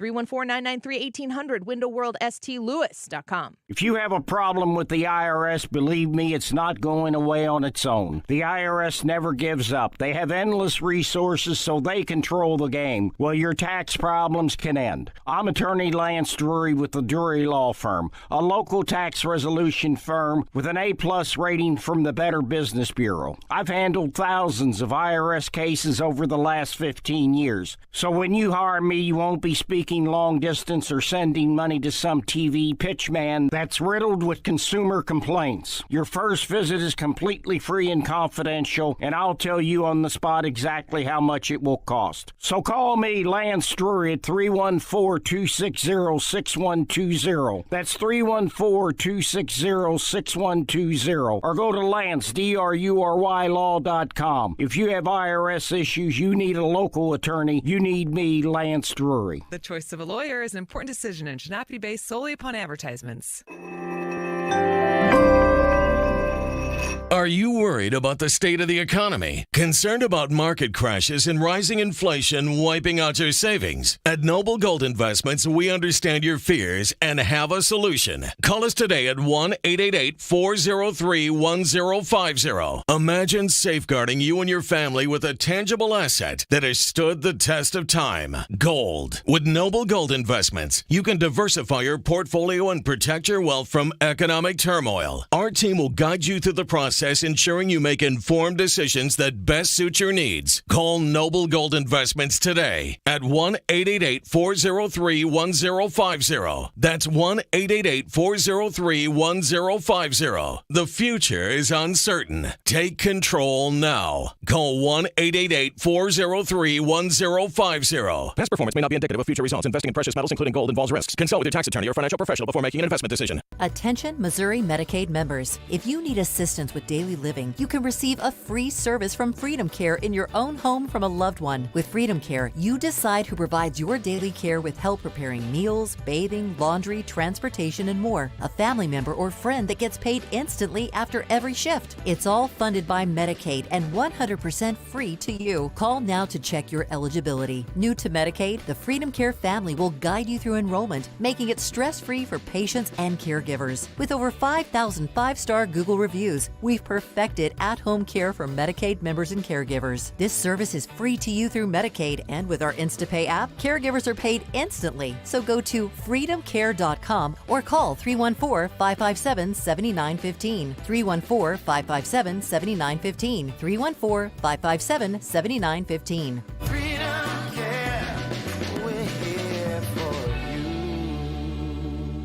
You're listening to the Annie Fry Show live from the Air Comfort Service Heating, Cooling, and Insulation Studio. If you're not sure who to call for air conditioning services, contact the team at Air Comfort Service. With 55 years of experience and thousands of five-star reviews, you can trust them with the comfort of your home. Visit aircomfortservice.com. The Mark Reardon Show. Does the country want Trump back in their living room for 4 more years? And what did Trump say yesterday? And what did he say this morning? Then I think the Democrats actually have a shot. Weekdays from 3 to 6. You're listening to The Annie Fry Show on St. Louis's home for conservative talk. Find the podcast, on-demand audio, and more at 971talk.com/Annie.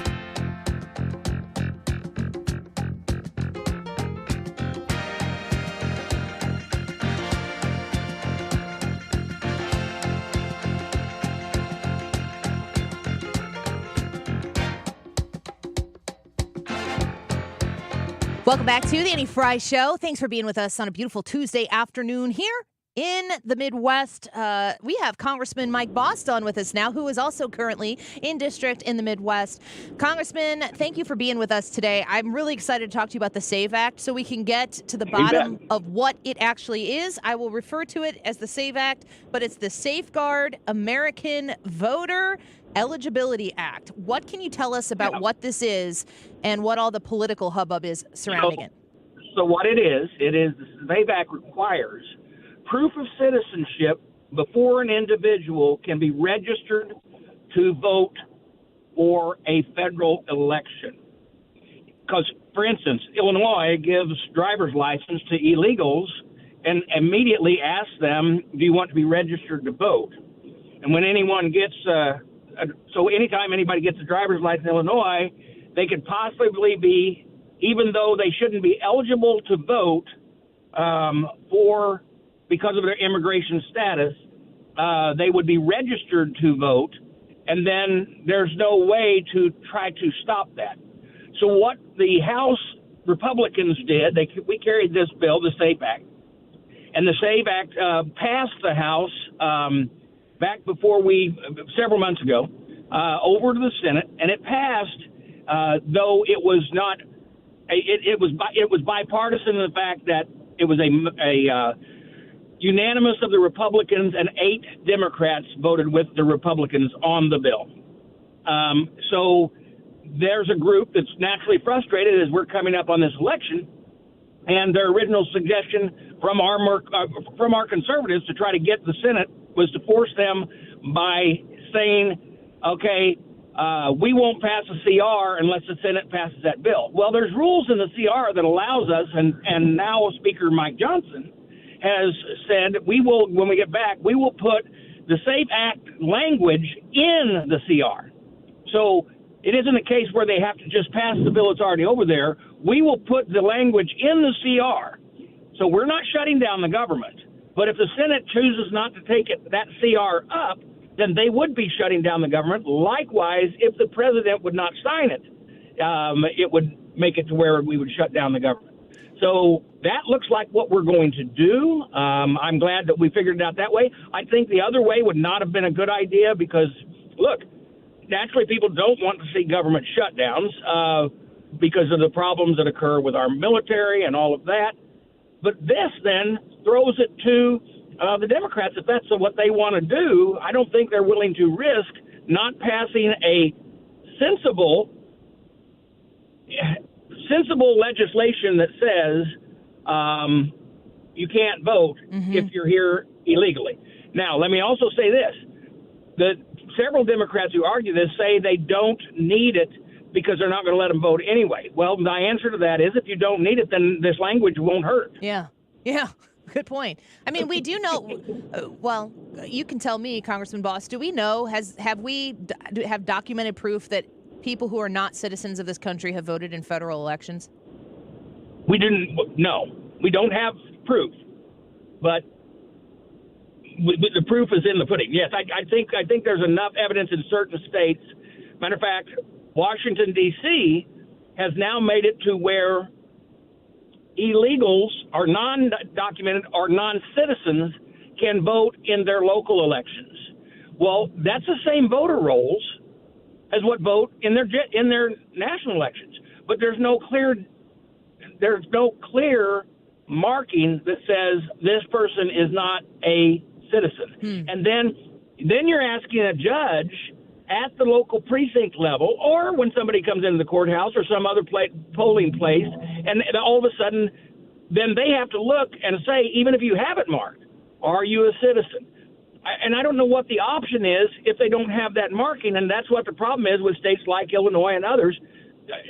How do you clearly know that they are a U.S. citizen, but they've already been registered to vote somehow? Right. And obviously that's the problem. Well, why would they be at? I think a lot of people are wondering how they're getting driver's licenses if they're here illegally. Do you have to be a certain kind of immigrant, like No, not in Illinois. Illinois, they've made it to where you go in, explain that you're needing your driver's license, and there's a process, but the process doesn't. Your status is your status, and it's also for benefits and things like that, and the way they've done it. And let me tell you how radical this has changed. Do you remember? You probably won't, but and your younger listeners won't, but your older listeners will. When Glenn Bouchard was running against George Ryan for governor, they crucified George Ryan on a situation that occurred because a licensed facility out of Chicago issued a driver's license to an illegal alien for a CDL. That illegal alien was hit the truck after he got his CDLs down the interstate. A mud flap strap fell off, slid down the road, went up underneath a minivan, punctured the gas tank, and a family perished by a fire in a minivan. They crucified George Ryan and then started an investigation on George Ryan based on that incident. Now we're saying, if you're illegal, all you got to do is go to the driver's license facility. You can get a driver's license. Man, quite a difference. Congressman Bost, we're speaking with Congressman Bost right now. He's Illinois' 12th district representative in the House.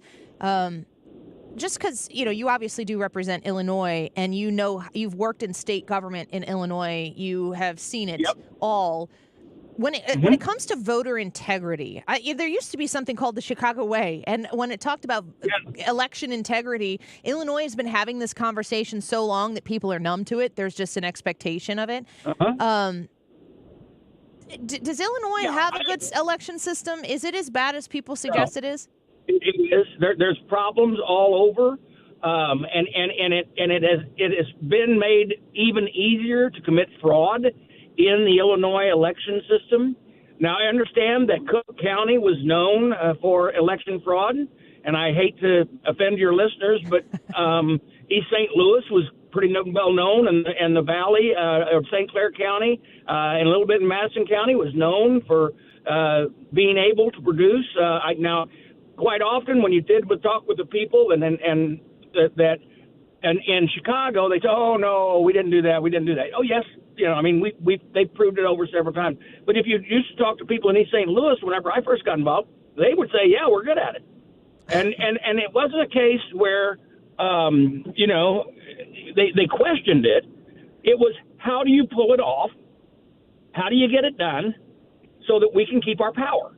And there was questions, especially under Mayor Daley back in the 1968 elections, on that particular election, really, on how the boss then controlled the elections of downtown Chicago and knew what they needed for the Kennedy election. So, I mean, this isn't new to people that live in the state of Illinois.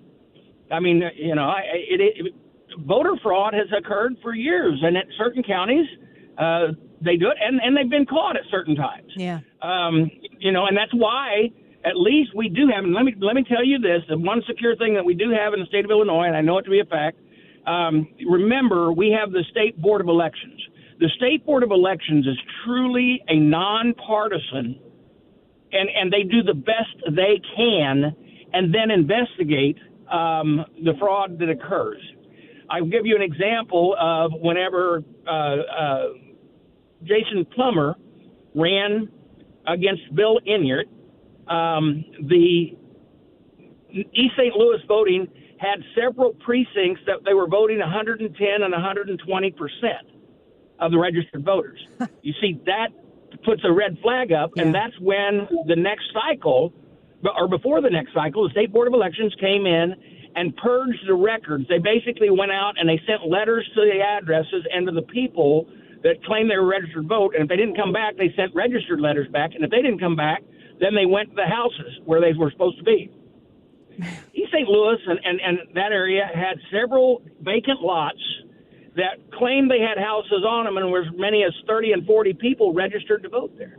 So, this is why you have the State Board of Elections that has to go in, but you have to go through election cycles to purge that. Right. And if these people who are registered automatically by going to the DOB are automatically put on the rolls, then you've got to figure out the rules and regulations. They can't be taken off the roll, or the rolls can't be purged until I think it's 3 election cycles. So, and that's what the rule used to be. I don't know what the rule is now, but that's what it used to be. So this is going to take a long time to clear up. Yeah, but that's why and look, we don't control from the federal government the elections per se, but we do say you have to be a citizen to vote in this United States, in the federal law.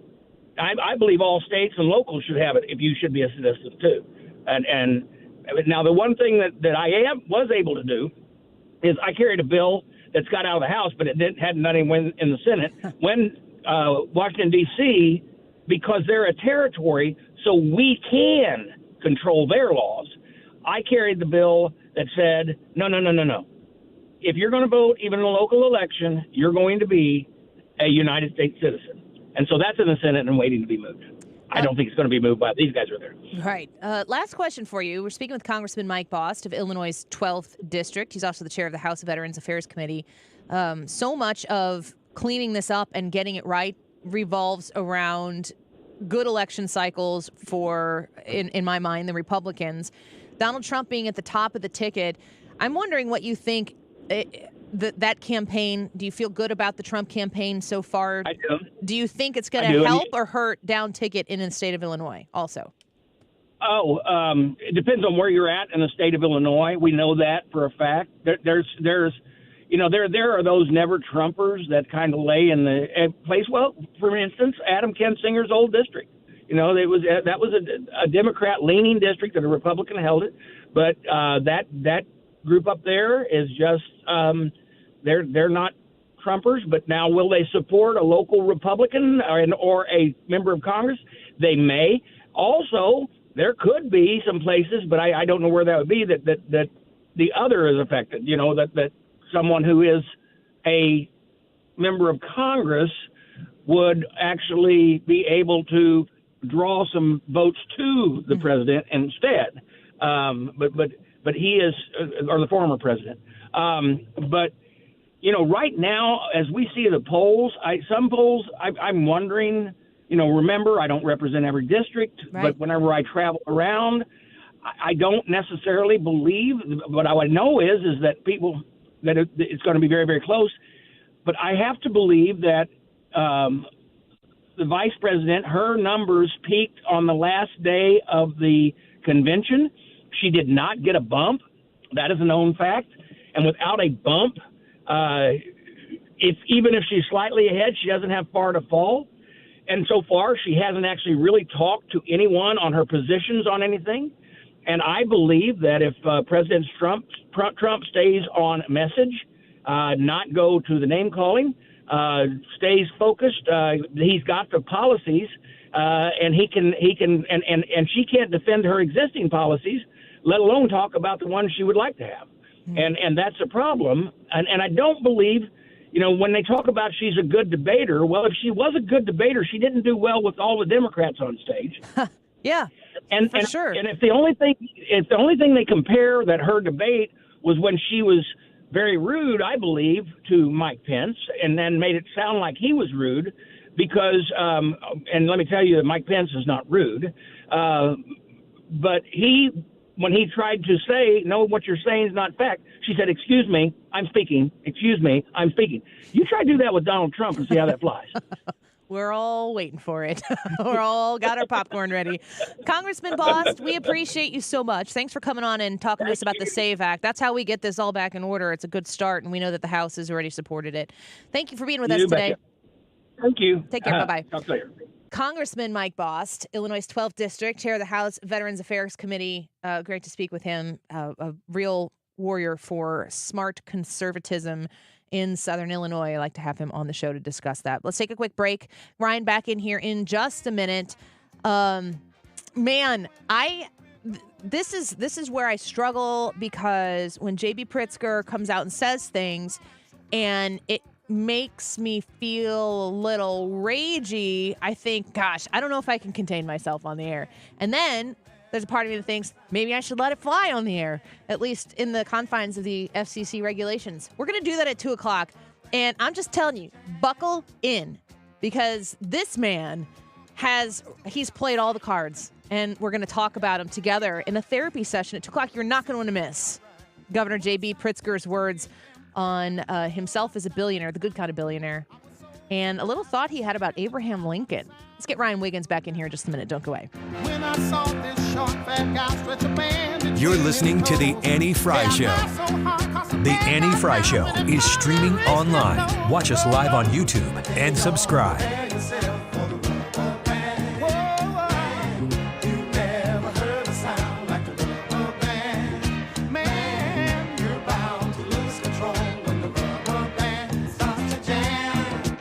Air Comfort Service, you are in the right hands when you reach out to Air Comfort Service at 314-513-0091 for all of your HVAC needs, especially something you might not have thought about. Maybe your air conditioner is working great. Maybe your furnace is working great, and your house is still not heating and cooling the way it's supposed to. The ductwork in your home may have major leakage in it, and you want to seal that up, and Air Comfort Service can come in and do that. When they did it to my home, an AeroSeal duct sealing, they were able to pump air through the ventilation and measure how much of it was seeping out. And I can't remember the exact size, but it was like I had like a 12-inch square hole in my ventilation where the air was not going where it needed to be. So they go through and they seal all the ductwork in your home, so the air that you're pushing through that ventilation that you're paying to heat, that you're paying to cool, and you've got a great air conditioner and furnace working, it's actually going to get to where it's supposed to get to now because you've taken care of the ductwork in your home. Call Air Comfort Service and tell them Annie sent you, and you're interested to know about an AeroSeal duct sealing. 314-513-0091. 314-513-0091. It's Air Comfort Service, online at aircomfortservice.com. Home values are sky high, and you have a ton of equity. Your financial advisor thinks the market is peaked. So if you're thinking about selling, it's time. Except for two things. High interest rates will burn you on a new home loan, and you're not ready to move. Savvy financial advisors suggest Truehold's new Sell and Stay program. It's ingenious because they buy your home now while its value is high, but you can stay in your home as long as you want with an easy, affordable lease. Smart, right? Truehold will make you a solid cash offer, not a lowball offer like the others. It's based on your home's current value. The cash is yours to travel, pay off bills, or secure your retirement. And again, you can stay in your home with a comfortable lease. Truehold covers property taxes, insurance, and maintenance. See how much Truehold will pay for your home today. Call 1-855-300-9993 or visit Truehold.com. The smarter, faster way to cash out your home's value without moving. That's Truehold.com. Attention! Have you racked up $10,000 or more in credit card debt? Are you barely getting by making minimum payments? With credit card debt reaching all-time highs, National Debt Relief is notifying consumers about significant debt relief options currently being made available to help those with overwhelming credit card debt. These options may reduce a large portion of credit card debt for those who qualify. You don't need to declare bankruptcy or take out a consolidation loan, and you may only have to pay back a fraction of what you owe, even if you have bad credit. National Debt Relief has already reduced the credit card debt for more than 550,000 consumers, so don't wait. If you owe $10,000, $20,000, or even $100,000 in credit card debt, you can now take advantage of this financial debt relief as the cost of living continues to skyrocket. To check what debt reduction you may qualify for, call 800-580-7766. 800-580-7766. That's 800-580-7766. The choice of a lawyer is an important decision and should not be based solely on advertisements. If you've been injured in a car wreck, you need the best. Let us make your case our cause. Car accident? Call Onder Law for a free review at 314 or 618-9000000. You've been listening to the very popular Wellness One for many years, Saturdays and Sundays on 97.1 FM Talk. We're happy to share that we've expanded the show to 4 times a week. Yes, 4 times every weekend. Saturday at 10 a.m., Saturday at 8 p.m., Sunday at 9 a.m., and Sunday at 2 p.m. It's the same great show designed to cut through the nonsense and provide you a common sense, science-based strategy for a healthy life. So join TJ and Aaron for Wellness One. Now 4 times a week on 97.1 FM Talk. Grade the Harris-Walz campaign strategy so far. Is it an A? Is it an F? Anywhere in between, you can give that grade on the Annie Fry YouTube live chat poll today. While you're on YouTube, you can also watch the live stream as we have a little over an hour left of the show. 151, this time check is sponsored by Jerry Kelly Heating and Air Conditioning. It's time for a $98 AC tune-up. We know you've got an interesting take on things. You can tell us by clicking the microphone button next to Listen Live when you're on the Odyssey app. Record a short message for us to hear when you tune into 97.1 on the Odyssey app.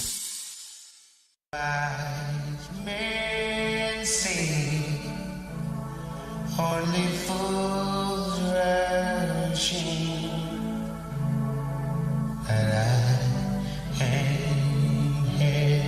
This is the Annie Fry Show. Interact with Annie on Facebook. The Annie Fry Show.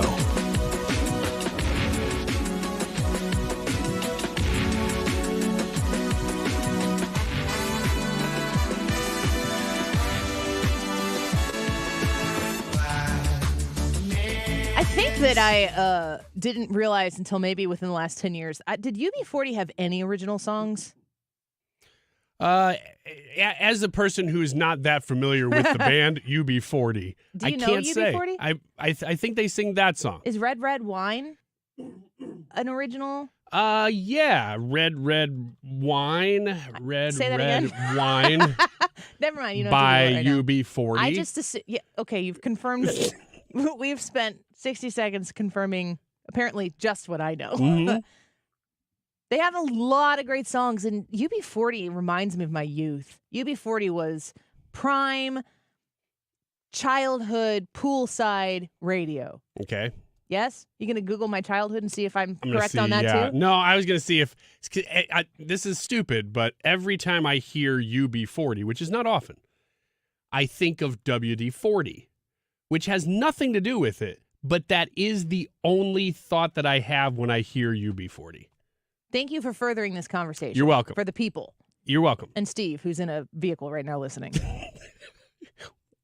Well, it kind of makes things Stick the landing. It Go kind of on. makes things move easier, doesn't it? Not this conversation. No? Oh, No. that was a great segue into talking about how the conversation has worked. See, the thing about segues is the segue is a transition. Uh-huh. You have to have something to transition into. We were going to talk about how well that it was going. We were going to sort of stop and analyze the conversation we were currently having while in it and acknowledge that it was going pretty well. I still don't know what you're talking about.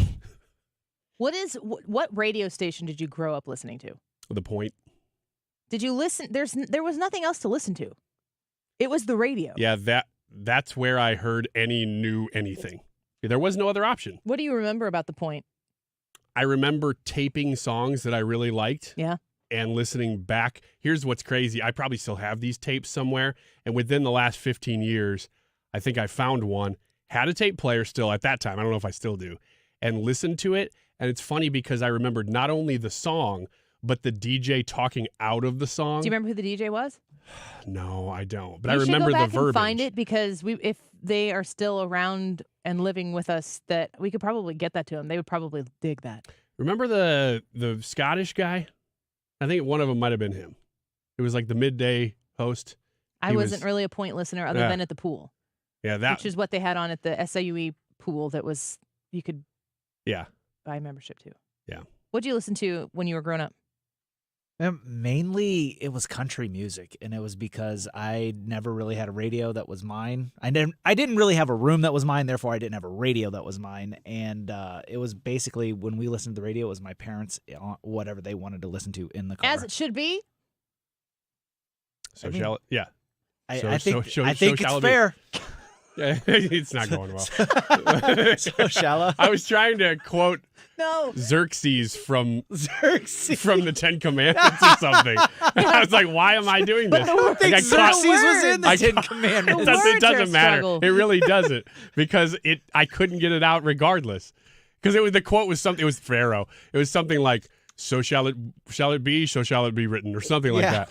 I have no idea what the quote was. So shall it be written, so shall it be said? Close. Close? Yeah, I don't think that was it either. Why don't you just slow talk while you Google type so you can tell us? Got 50 seconds here. Pharaoh says.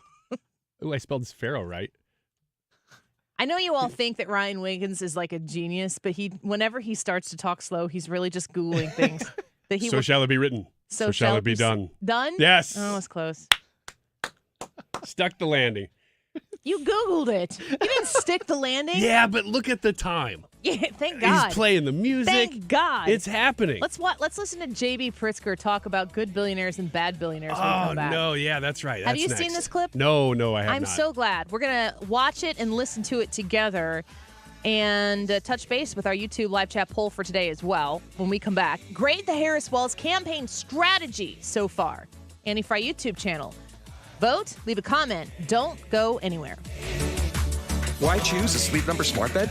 Can I make my side softer? Can I make my side firmer whenever I want? Can we sleep cooler? Sleep Number does that. Cools up to 8 times faster and lets you choose your ideal comfort on either side. 94% of Sleep Number smart sleepers report better sleep. JD Power ranks Sleep Number #1 in customer satisfaction with mattresses purchased in-store. And now, during our biggest sale of the year, save 50% on the Sleep Number Limited Edition smart bed. Limited time. For JD Power 2023 award information, visit jdpower.com/awards. To find a store near you, visit sleepnumber.com. While retinitis pigmentosa takes Mark's vision, his family gives him hope, whether at the family business or at home with his wife and sons. He knows he's not fighting alone. For 50 years, the Foundation Fighting Blindness has funded research into treatments and cures for blinding retinal diseases, providing hope to people with vision loss. And for Mark, winning the fight means being there for his family. The Foundation Fighting Blindness. Together, we're winning. Help us end blinding diseases at fightingblindness.org. Stewart's American Mortgage is the go-to for you because you have heard a lot of the news reports. You know, the Fed does this, the Fed doesn't do that, the Fed's going to do blah, blah, blah, whatever.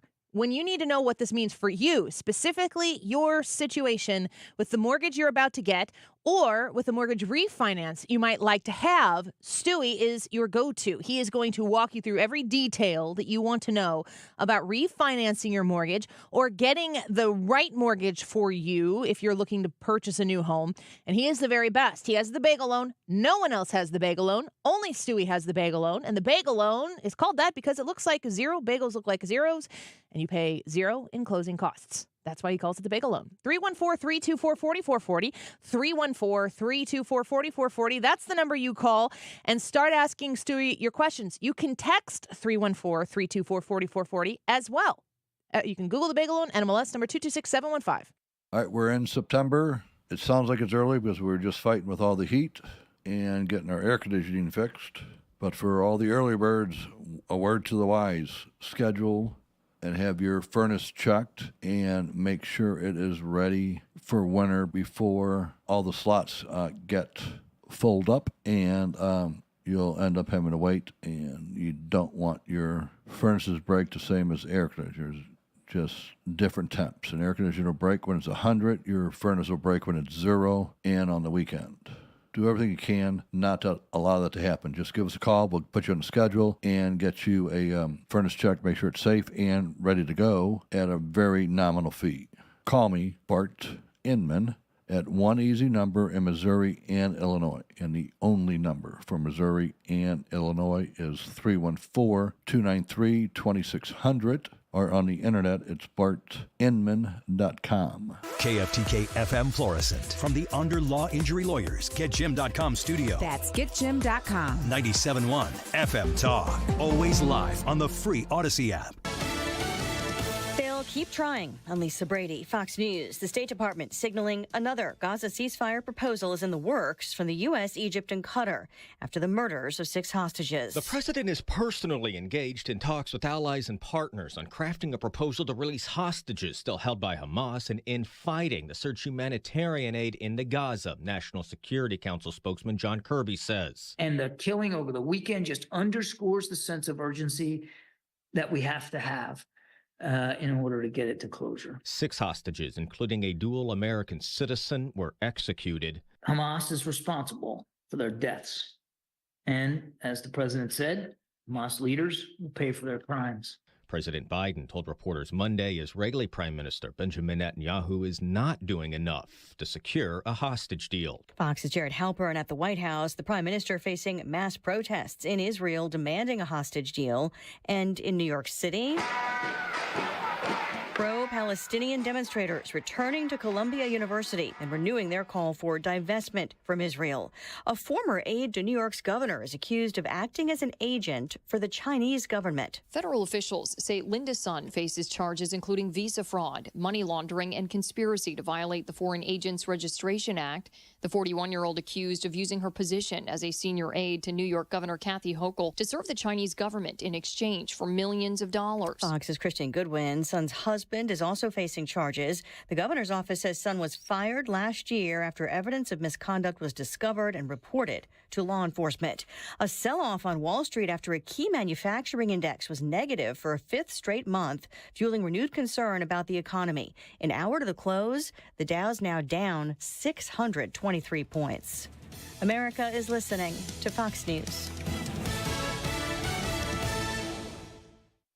As a mom, comforting my family is what I do best. Vicks VapoStick provides soothing, non-medicated Vicks vapors in an easy-to-apply stick. And it dries fast, so there's no mess. I use it to comfort myself and my family. Thanks, Mom. Vicks VapoStick. Soothing comfort for the whole family. And when you need more comfort for yourself, try Vicks Vapo Shower Max for steamy Vicks vapors. Use as directed. VapoStick for use ages 4 and up. Vapo Shower Max use for adults only. Mom, meet Sarah. From first-time Nana moments. Yeah, welcome to Flight 101. To annual girls trip moments.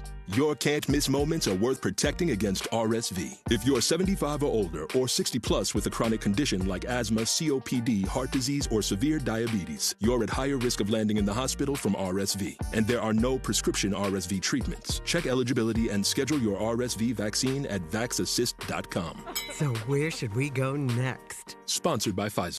Air Comfort Service, heating, cooling, and insulation. Weather. Chief Meteorologist Dave Murray. Our tough-to-beat weather continues, partly sunny going through our Tuesday afternoon. You can really tell the days are getting shorter, but it's a nice afternoon. 82 for the high. Tonight, a few clouds here and there. 61 for the overnight low, 70s for evening plans. Wednesday, sunny, a little warmer in the afternoon, 86. About the same on Thursday, partly sunny, and 85. This is 97.1 FM Talk. Chief Meteorologist Dave Murray.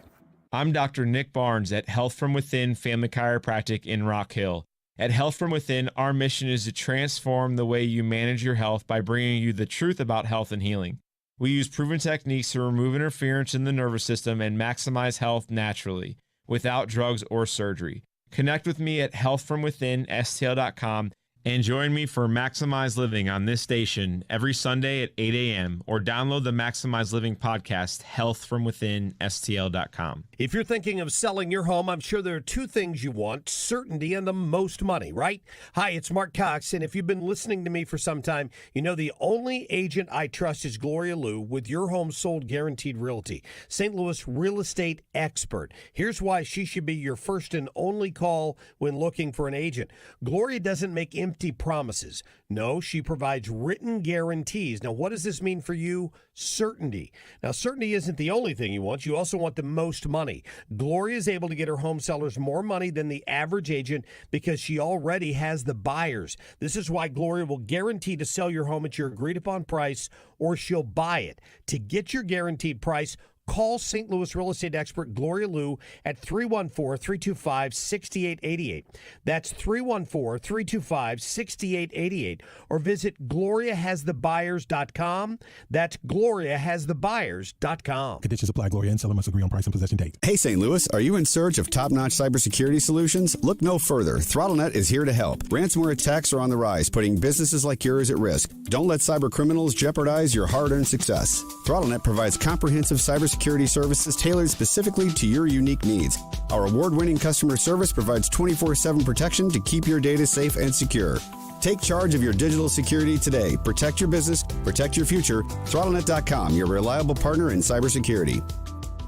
Nachos! Hey, I'll take some. And some Frank's Red Hot. Nah. You're just gonna eat these boring nachos with no flavor. Frank it up! Frank it up! This guy finally gets it. It's the perfect blend of flavor and heat. Frank's Red Hot. I put that on everything. The Mark Cox Morning Show is going live to Eureka the morning of September 11th in support of the Focus Marines Foundation. Go to 971talk.com/events to find out more. We'll see you live at Chicken Ellie's September 11th with the Mark Cox Morning Show. That is exactly what I needed to hear. Thank God someone here knows what they're talking about. That's us. That's right. Gotta love this American ride. All right, you need to take the time and get the full picture.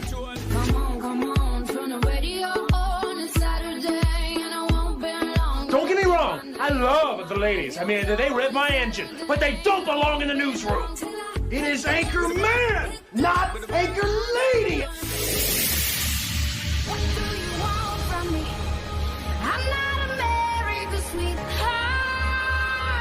Goodness sake, kid. Keep your voice down. Your father's listening to the radio. I'm not America's sweetheart. This is the Annie Fry Show. Welcome back to the Annie Fry Show. Thanks for being with us this afternoon. Ryan, do you want to pick some of those starred responses to today's YouTube live chat poll? You can read a few of those. I'll read it for you guys while we will read the results in about 50 minutes from now, a little bit less than that. Grade the Harris-Walz campaign strategy so far. Brad, your grade was? A D. Ryan, your grade? BC. Mine was a C-. What are our listeners saying right now on our YouTube? Bill says I gave it a D because I can't really tell what their strategy is or if they have one. G-Wibs says I give their strategy an A. It's working for them to only speak in platitudes with no specifics. It's directed at low information, emotion-driven voters. All fluff, no substance. Do you feel like their non-strategy is their strategy, or Yes. do you feel like they're not just listless? Correct. I do believe that their strategy is to be as broad and non-specific as possible, so that it really does just feel like you're voting on feelings. And I think they're actually executing that. She makes me feel bad. She makes me feel bad too. She does not make me feel good. Yeah. It's an interesting strategy. And again, only one that they can pull off because they got 0 delegates and she had to go through no process. That is the only way that you could get away with doing this. Any more? Yeah. Let's see. Well, I didn't know if we're still doing it. Like, oh, she's transitioning into the next thing. Stop No. talking about it. Just do it. Okay. Get off my lawn, says. Excuse me? Are you talking to me? Maybe. I have You to talking to absolutely agree with Doug. They're killing it. They keep Kamala relatively quiet and running on joy. And though I take polls with a huge grain of salt, she's doing very well. I would assume that's an A. He didn't say. Lori says F. She is just saying all the policies pretty much the same as Trump. She will not actually talk about the policies she is supposedly going to put forward and talks about what she wants people to. Imagine that she doesn't put anything up on her website, or never, maybe she might not ever put anything really substantive up on her website. She's going to wait until after the debate, which will be after voting has begun. I mean, at some point, every day that passes is an advantage to her. And if she's still in the polls, tied or a little bit above, would she risk cratering her support with whomever hasn't voted yet by saying, yeah, I can see what Hamas is doing? Like, her positioning, her splitting hairs on the issue in the Middle East, to me, it's like you can't put up some policies without putting up all policies, without being very obvious that you're leaving some out. So if she puts up some of those policies, she's going to have to put a written position on what's going on in the Middle East in words. And I don't think you can string words together that makes one side or the other believe them. Yeah, it's weird because for so long we've watched Joe Biden and said, he probably isn't completely aware of a lot of the policies that are coming out of his own office. But now she's doing that. And you thought, well, it's because he's losing his marbles. She's not. She's got, a full brain capacity. But it still seems as if she's not talking about any policies, hasn't released anything. And the only things we've gotten are little leaks from campaign that you go, well, is she even aware of these things? She probably is, but we don't know for sure. So it's as if they're just doing the same thing with Biden as they are with her, and she's fine with it. All right. Well, I've never heard of iHip News. Have you heard of that? IHIP News? No, never heard of iHip. It's a podcast, and it's Jennifer Welch and Angie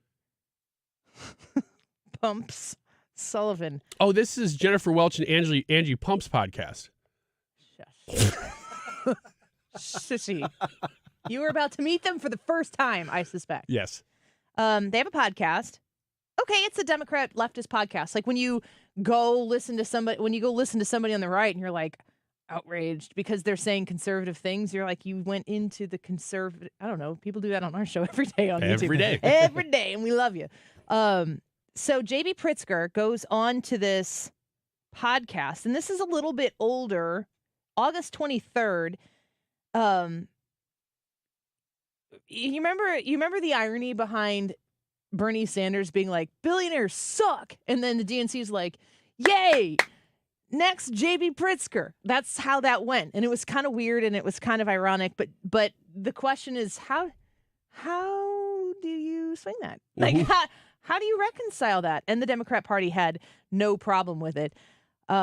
He sits down on this podcast, and I came across this. I think it's Illini Jen on Twitter, and I want to give her a shout out because that's how I found it. It's the I've Had It podcast. That's the iHip.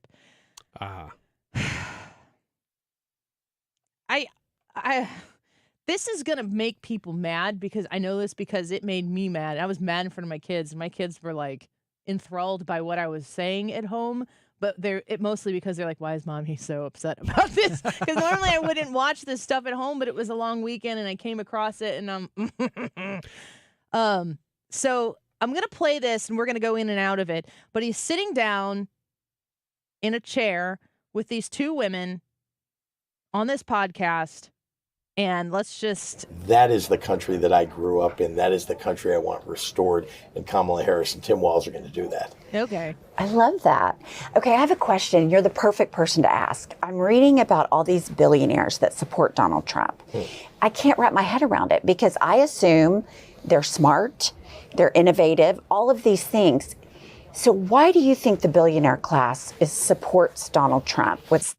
So he's sitting there and he's like, oh, his eyebrow, he kind of puts his eyebrows up like, I'm a billionaire, right? She says all the billionaires are supporting Trump. He is a billionaire who just spoke about not supporting Trump. His views, the backwardsness. I always feel a little bit of defensiveness whenever I hear things like that, because I understand, as you know, I spoke on Tuesday night, and because of some schedule movement, I ended up speaking right after Bernie Sanders.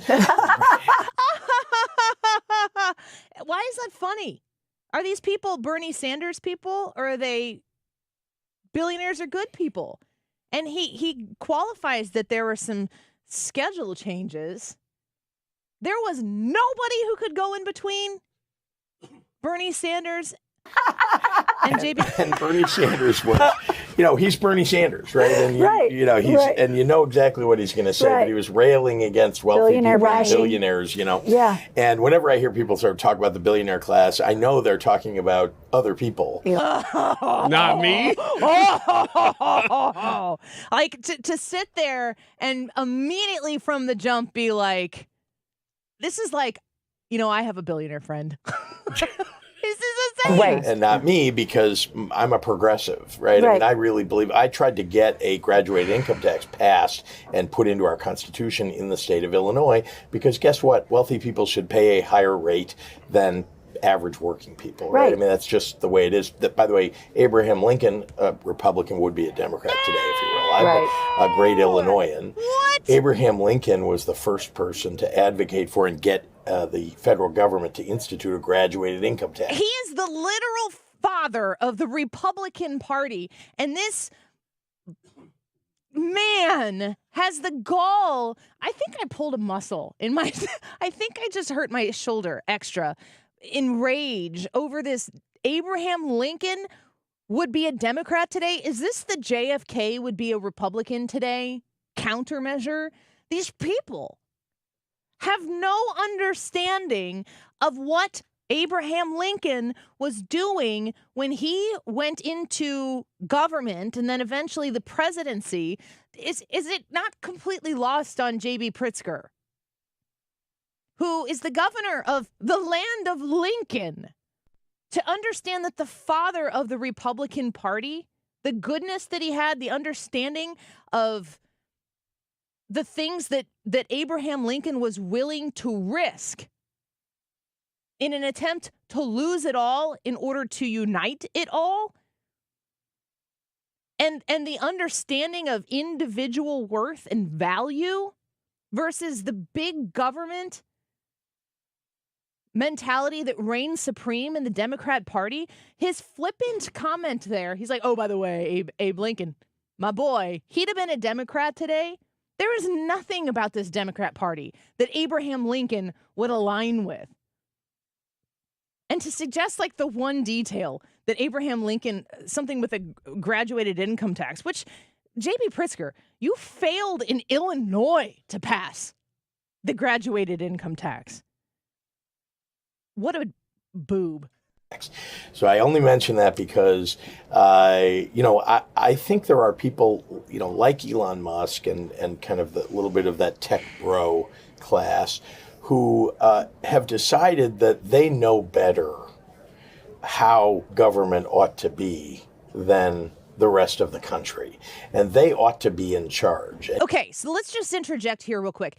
Elon Musk is what? Let's all say it together. A private citizen. Elon Musk is a private citizen who has a say in how government goes because he's an American. J.B. Pritzker is in government. J.B. Pritzker is there as a representative of the highest office in the state of Illinois. He is there in public service. Elon Musk is incredibly wealthy. When you want to bring Elon Musk into the conversation because he's a billionaire, how did J.B. Pritzker make his money? Inheritance. He was born, thankfully, because his parents chose to have him. And then he got rich because he was born. Elon Musk invents things in his sleep. He has made his wealth. He is affecting the lifestyle of every single person in the world through his inventions. So yes, he has a lot of wealth. It's not the same. And the Democrats, they don't differentiate when they're talking about billionaire, millionaire taxes or whatever. They don't differentiate in how you make your money. The policy is really billionaires bad. Pay your fair share. And even though they are a small minority, they believe they can buy their way into control. And they're doing it with Donald Trump. Donald Trump didn't. You want to talk about buying your way into control? Mr. spent $323 million to buy 2 terms as the governor of the state of Illinois. And this is where I'm so sad to remind you that there aren't term limits in the state of Illinois, which means in 2 years from now, he could fork over another $150 million of his inherited money to make sure that his lordship could stay over the land of now Democrat Abraham Lincoln for perpetuity. He has the stones to sit here and say that Elon Musk, by virtue of spending the money that Elon Musk made over his technological stratosphere that he's created, that Elon Musk has made his wealth in the United States of America because he did something and he went somewhere and he created things, that the money that he made when he purchased Twitter is him trying to purchase power when he sits there and he spent over $320 million to make sure that no Democrat could challenge him in the primary and that no Republican would beat him in a general election. Is he self-unaware? Or is he so used to being born with the silver spoon in his mouth that when he says these things, he is not challenged? He is not put in a position where he has to answer to people who go, "What the hell are you talking about? Don't you understand the hypocrisy here?" I don't think that he does understand the hypocrisy there because he's never been challenged. He can buy his way, just like a spoiled kid can buy his way out of maybe bad grades or disciplinary problems. He's always been able to get out of it because of his money. And he doesn't respect his money because he didn't earn his money. And he has the guts to sit here and talk about Elon Musk purchasing power because he has a lot of money. Like Elon Musk or know Elon Musk very well. But you know what? Elon Musk basically offered him a bunch of money and a platform. And guess what? All of a sudden, Donald Trump is thinking, oh, maybe he's for electric vehicles.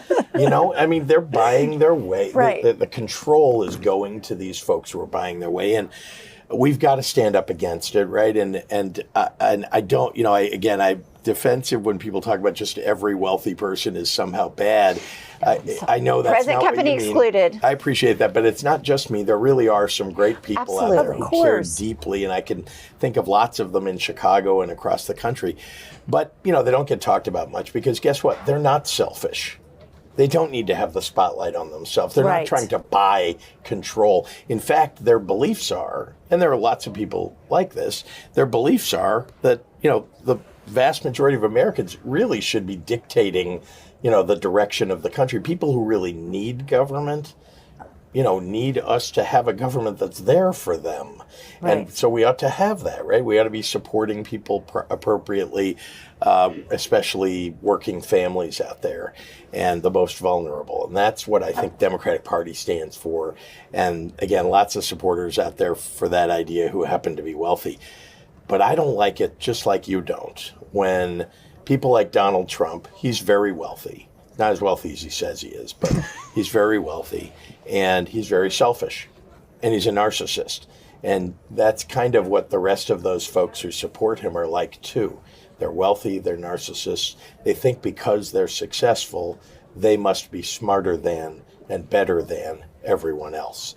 So they're going to go with the guy who's going to carry out the policies that are going to enrich them, which is, you know, their whole goal in the end. Do you understand that this billionaire, this family-made billionaire, is talking about good billionaires and bad billionaires. And he's talking about how the wealthy need to pay their fair share. This guy took the toilets out of his house so he could pay less in his property taxes so it was uninhabitable. He gamed the system. And he wants to talk about how Republicans are not paying their fair share if they're billionaires, if they're the bad kind of billionaires. He doesn't pay his fair share on an equal, even playing field. He manipulates the system so that he can pay less money in taxes when he, above all people, could afford to pay the taxes, even if we're just talking even Stevens, like the same kind of percentage of taxes that you would have to pay on your home.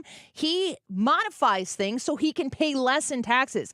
Nothing's stopping you from writing a big, fat check to the Illinois state government, to the federal government, to pay whatever you feel is your fair share. But you should actually start with being paid with what is asked of you, J.B. Pritzker, and stop lording yourself over the state of Illinois to tell us about the mean, scary, bad billionaires who are selfish. You're the most selfish of them all. You're the most obviously narcissistic of them all. And you think that you're going to stand. There's no greater definition of narcissism to me than the person who wants to impose more taxes, greater taxes on the citizens of the state of Illinois, the ones who are left, who haven't gone to different states, whether it's across the state border or down south or wherever it might be, to get away from your oppressive policies, to stand on the stage after Bernie Sanders condemns the bad billionaires in front of the entire DNC while he has 3 homes, and then you come up next and you're like, but I'm the good one. It's outrageous. And for whatever reason, the people of Illinois continue to choose it.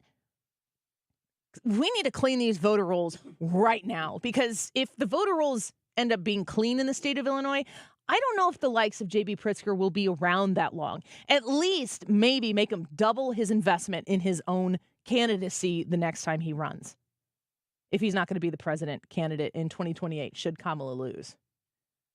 This guy is insufferable. He's so arrogant. He is so narcissistic. He is so satisfied with his lot in life that he could never possibly understand you, and he has no desire to. If he can always punch his own ticket with his own wallet to do whatever he wants in the state of Illinois and honestly run cover for the Democrat Party, which is why the DNC convention was in Chicago in the first place, the state of Illinois will continue to be doomed. He has got to go. I would have expected more from Angie Pumps. But in your experience? Yeah, I mean, as a fan of the I've Had It podcast, normally Jennifer Welch and Angie Pumps kind of give a little back and forth, and they didn't really push back on him at all. Present company excluded. Ha, ha, ha, ha. The one thing, though, the hypocrisy of that clip is really astonishing. You don't have to be a Republican to hear that and go, hey, no way on there, JB. Yeah.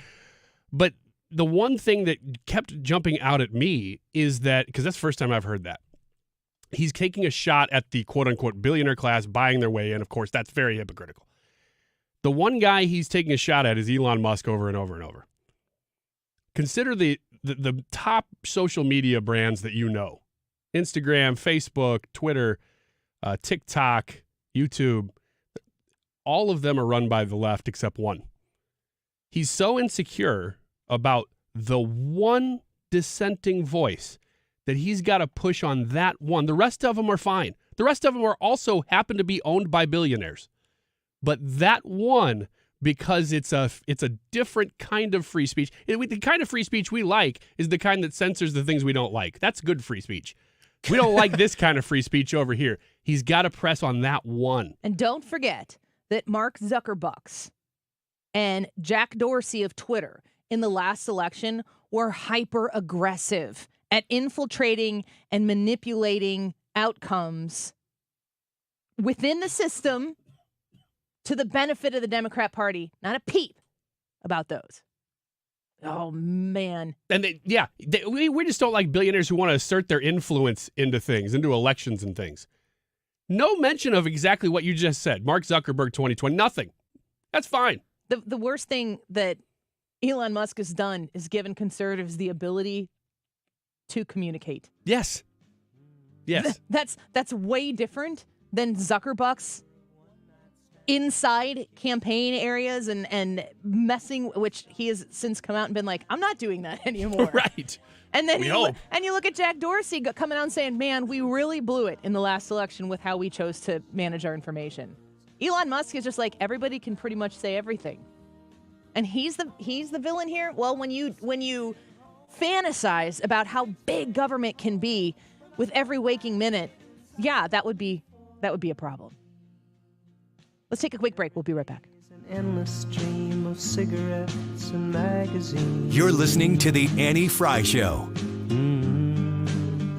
Follow Annie on Twitter at Annie Fry Show. The movies and the factories and every stranger's face I see reminds me that I long to be homeward bound. I wish I was homeward bound. Where my thoughts escaping, home where my music's playing, home where my love lies. RulerFoods.com is the website. If you are looking to save, I want to tip you off to some savings coming up here very soon. Ruler Foods has Jack's Pizzas 2 for $7, and that is just a destination place. Ryan is pumping his fist in the air when you can save on Jack's Pizzas. You stock up on Jack's Pizzas, and my family will definitely be doing that at Ruler Foods. My husband, they had previously had a $5 protein sale, and my husband went to Ruler Foods this weekend and stocked our freezer full of a lot of different kinds of protein. So when I talk to you about these sales, I just want you to know we shop them and we love them. And I hope that you'll expose yourself to Ruler Foods, if you haven't for the first time yet, just to learn about how much money you too can save. They have great produce. Our family loves the different kinds of produce: grapes, bananas, apples, peaches we've gotten, blueberries, avocados. We get lettuce, all of it. We love to shop at Ruler Foods, and you can absolutely take in the savings there as well. So if you're in the market for a grocery shopping trip, or if you just have, 20 minutes of spare time to go check out a Ruler Foods near you, do it. You'll start saving money on your grocery bill fast. They have delivery now as well. All the details online at rulerfoods.com. It's time to get your body in shape for the warm weather, and Victory Men's Health can help. Mark Cox here for my friends at Victory. They've got semaglutide for ladies and men, and all you need to do is go to victorymenshealth.com to find out more. They've got 4 convenient locations now: Sunset Hills, Wing Haven, Town and Country, and O'Fallon, Illinois. A simple blood test, and you could be on the path to losing up to 15% of your body weight. Tell them Mark Cox sent you. Go to victorymenshealth.com. Summer is here, which means pool days, beach trips, and yeah, you guessed it, traffic jams. Oh yeah, and heat waves. Don't let summer catch you by surprise. Get the local news you need, no matter what you're up to, with the free Odyssey app. And never miss a beat with alerts on breaking stories sent directly to your phone. Listen today on the free Odyssey app. That's AUDACY. Just imagine being walked all over for 36 years. Who would do that? The great customers of Reinhold Flooring, that's who. For over 3.5 decades, Reinhold Flooring has been the mecca for carpet, hardwood, vinyl, laminate, and area rugs. Reinhold Flooring is customer-driven with a focus on top-quality products and installations from the best team in the business. So come on in and walk all over your next flooring at Reinhold Flooring. Visit them at 5429 Telegraph Road in St. Louis or online at reinholdflooring.com. You've been waiting, and now is the time. Golden Oak Lending has fixed mortgage rates at 4.875%. But don't wait, this rate won't last forever. Call today and take advantage of our low 4.875 fixed rate. Call 314-567-GOLD. That's 314-567-GOLD. Golden Oak Lending, cured my blues. 5.784 APR, FHA, 15-year, 20% equity qualified credit. Additional terms apply. NMLS 114937.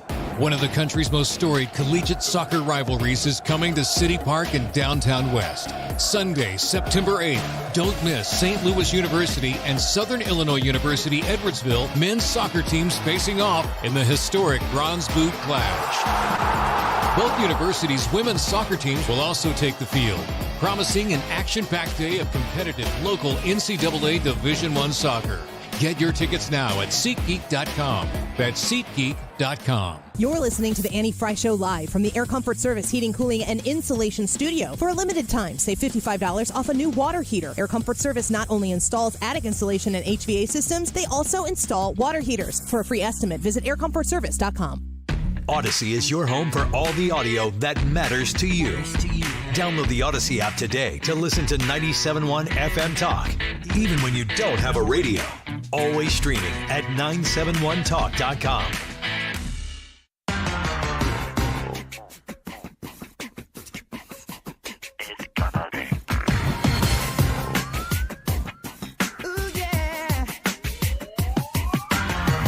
You might been hurt, babe.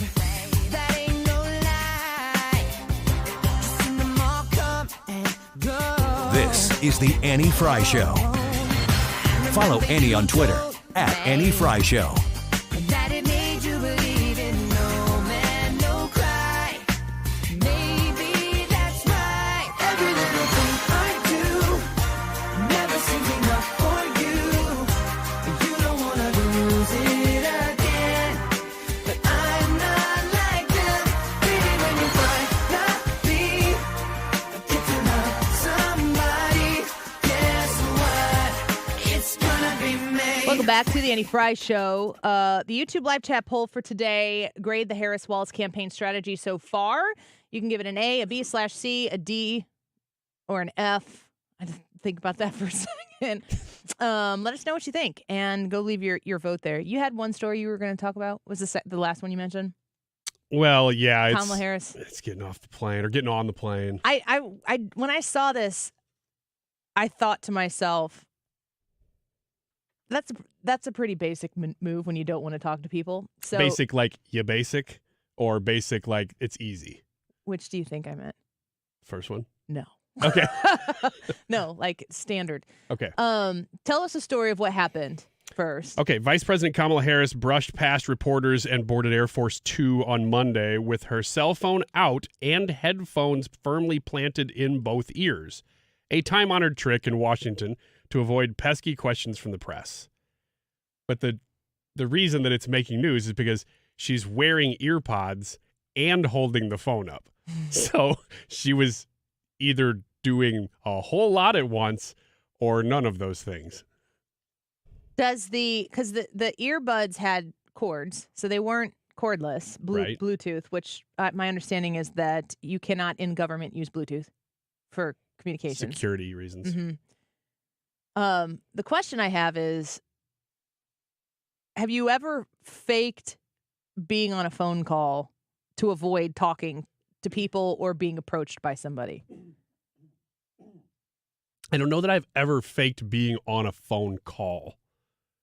I think I probably have faked getting a text. How does that distract you enough? Well, are you just like, oh, It may like somebody text, like I've actually entered situations, and I don't ask me to remember what it was because I don't remember, but I know that because I remember talking to my wife and saying, hey, at about such and such time, text me so that I can go, oh shoot, my wife's texting me, I'm going to have to go. So I have done that. But you're too honest to just be like, oh, my wife texted me. Yeah, I got to actually have her text me. I'm not going to lie. Does the text just say text? It just says, hey, what up, boo?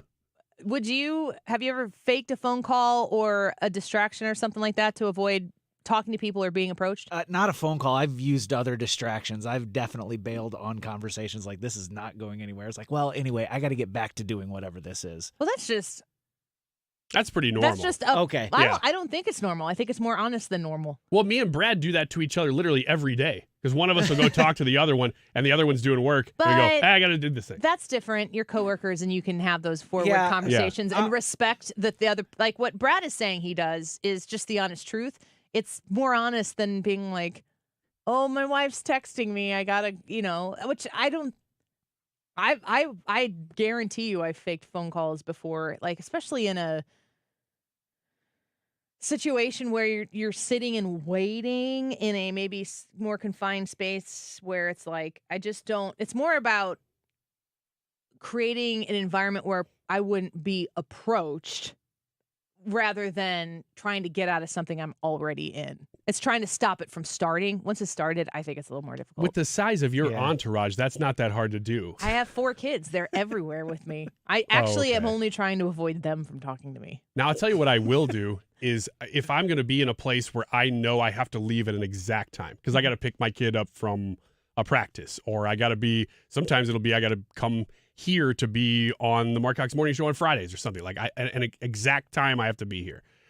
I will set my alarm on my phone for the time I have to leave, so that if I'm with somebody talking with them, the alarm will break into the conversation and remind both of us that I have to leave right now. But you're not comfortable. Like you need a technical wingman to get you out of the situation. You can't just be like, well, it's 2:45. I really got to jump. I got to be a place. Well, I can do that and will do that, but it's the extra, like, here's your last case alarm. You have to leave now. But that sounds like it's more for you. Yeah, it is. Than it is to exit for the other person. Well, it does break up because I do it for me because I know that I'll get in a conversation and I'll even lose track of the time. And the other person might talk just as much. That will sort of alert everybody, you have to leave. It's the Midwest goodbye. Yeah. Like whenever you're trying to break off a conversation, you're like, all right. And then you walk out and then you have a little more conversation. Then you have a little more conversation. The alarm allows you to just go, oh, dang. No, I have to leave. Yeah. And it creates a clean break. Would you be offended if you found out someone faked a phone call or something to avoid talking to you? Heck yes, I would. Heck yeah. Just tell me. If I'm being annoying, usually I can read it well enough to be like, look, I'll step away. It's okay. I'm very, very good at reading the room. Like, you definitely know that. Yep. Full control over where I'm going in a conversation. Yep. So I am offended if somebody's like, oh man, this guy needs an extra little push to go away. That's because that's what that is. But if somebody says to you, hey, I really got to run. It was good talking to you. And that's it. Isn't that okay? Yes, but I also want them to tell me what's going on. You don't have to tell me where you're going. I was going to say, what's going on? I don't. If I'm talking to them, they're like, hey, take care. I got to run. I want them to say one more thing. thing. And then they leave and go stand 10 feet, face the other direction. Yeah, they're just standing at my mailbox. Like, hey, wait a second. Well, I think that people over-explain themselves. I like that. I bet it you do.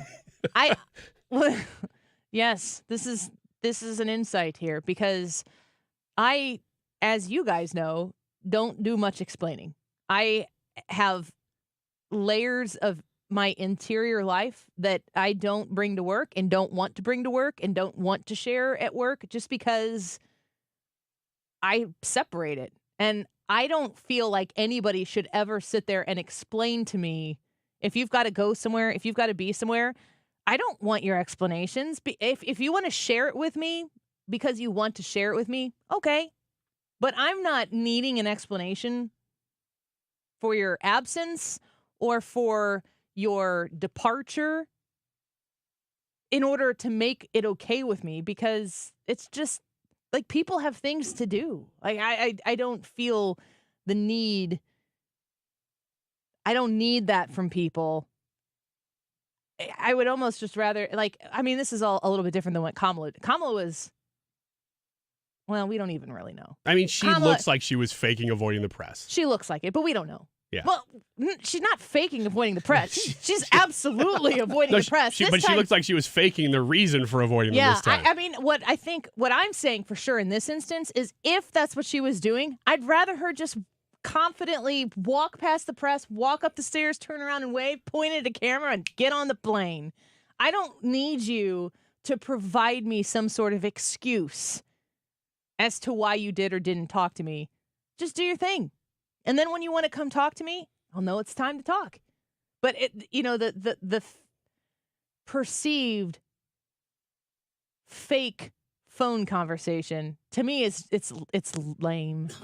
It wouldn't even be a news story if she hadn't been constantly avoiding the press up to this moment. Yeah. You know, because like they said, other people in Washington do this sometimes. Fine. That's fine. I get it. What's the angle? Like, what is the angle of not why did doing, you need to Yeah, show why you do think, already like, avoid them? Why is this time? Are the optics of you ignoring reporters shouting questions that bad that you need to fake a phone call?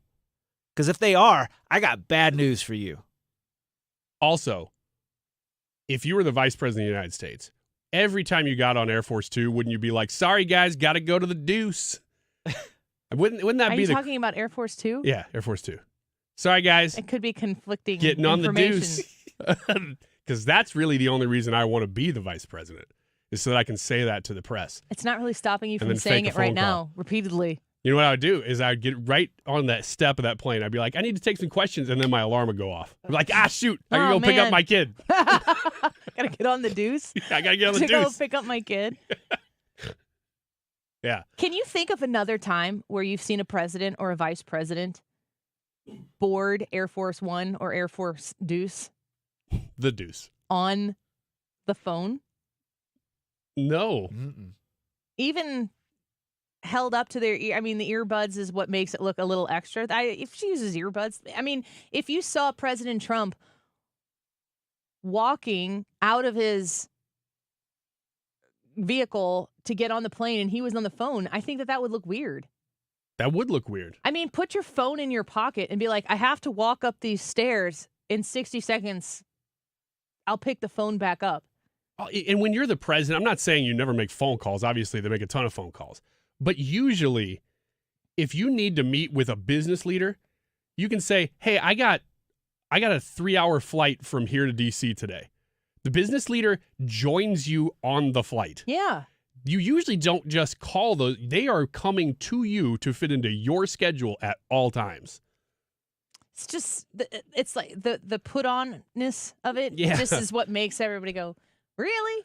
Just do what you've been doing and ignore them and get on the Yeah. plane. And it was such an obvious weird look because of the ear pods, 2 cords that are not going to the phone, and then on the phone where you probably couldn't hear the phone through the ear pods. They were plugged into the phone. They were. I thought they were plugged into her pocket. No, they were plugged into the phone. So she was on the phone using the ear pods? When I saw the video, she had the phone in her hand kind of in front of her. And there were a couple of times where she kind of pushed it up towards her chin. I never saw her holding the phone up like she was talking on the phone while she had the earbuds in. She pulls it up right as she's walking onto the plane. That's what people are kind of making fun of. That's because she was probably faking it. It sounds like we've gotten to the bottom of it. Grade the Harris Walz campaign strategy so far. How do the earbuds fit into that campaign strategy? You give her an A for effort on that one. Let us know what you think about the strategy overall on the Annie Fry YouTube channel. Vote, leave a comment. We'll give you the results when we come back. This is the Annie Fry Show. Follow Annie on Twitter @AnnieFryShow.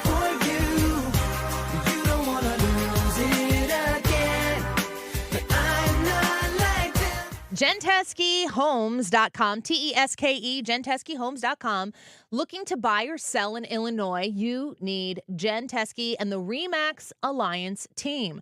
618-541-1010. 618-541-1010. You can call or text Jen and start the conversation about listing your home. Make sure that you are in the hands of an expert. And Jen, she's an expert. Her team, they are fantastic. They are going to help you list your home for a competitive price that is going to garner a top dollar. And she's going to make sure she helps you through some of the tougher things, you know, staging your house and eliminating this, but adding that, or don't spend money on this upgrade. It's not worth it in the long run. She'll guide you through all of those processes. And at the end, her whole team, they're fantastic. You're going to be friends. 618-541-1010, 618-541-1010. Call her or text her and tell her that Annie sent you. She'll be glad to have that discussion with you. Jen Teske with RE/MAX Alliance, online at genteskehomes.com. Attention, Missouri residents in need of care at home. If you have Medicaid and need assistance with daily activities, you can receive free in-home care from a loved one, funded by Medicaid with no cost to you. Freedom Care, Missouri's #1 home care provider, gives you the power to choose who provides your care, and they get paid instantly. Imagine your daughter, son, a close relative, or trusted friend helping you with cooking, transportation, laundry, and other activities in your own home. You get the help you need, and your caregiver gets paid instantly after their shift. Freedom Care has over 5,000 five-star Google reviews and is #1 in Missouri for in-home care. If you have Medicaid and want great care from a loved one that's 100% free to you, go to freedomcare.com or call 314-557-3027. That's 314-557-3027. 314-557-3027.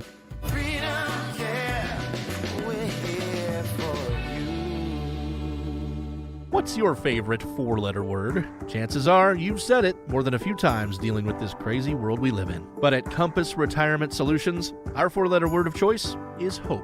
Hope for a better tomorrow. And hope that your retirement plans don't take a back seat.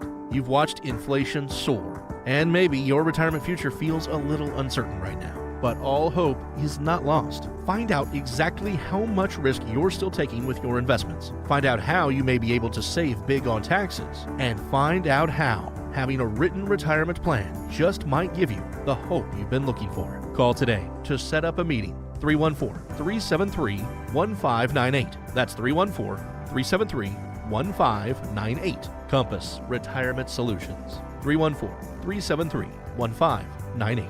Firm offers insurance services but does not provide tax advice. Investments and services offered through Compass Retirement Group, a registered investment advisory firm in Missouri and Illinois. Investing involves risk, including the potential loss of principal. More good news for Frederick Roofing, voted best roofing company by the St. Louis Post-Dispatch. For a hole in your roof or a whole new roof, Frederick Roofing. 314-645-2000. When you think of equity and independence for people with disabilities through services, partnerships, education, and advocacy, you think of Paraquad. Come join us. Celebrate Friday, September 6th for the annual Shine the Light Gala at Ritz-Carlton of St. Louis, 100 Carondelet Plaza. For tickets and more information, go to paraquad.org or call 314-289-4200. Paraquad, envisioning an integrated society free of barriers and discrimination, where disability is viewed as a part of human diversity. We'll give you the results of this poll in just a minute, but you have time to vote if you haven't. Grade the Harris-Walz campaign strategy so far. That's the YouTube live chat poll. You can vote anywhere from A to F, B, C, D in the middle. Let us know what you think. Type in Annie Fry on YouTube, and it will come up. 249. This time check is sponsored by Jerry Kelly Heating and Air Conditioning. It's time for a $98 AC tune-up. Hey, it's Mark Reardon getting set to go here on a Tuesday afternoon after Fox News. Another very, very violent weekend in St. Louis, including a 4-year-old child shot to death in his home with no adults present. We'll talk about that and a whole lot more. It's all coming up. Hang in there.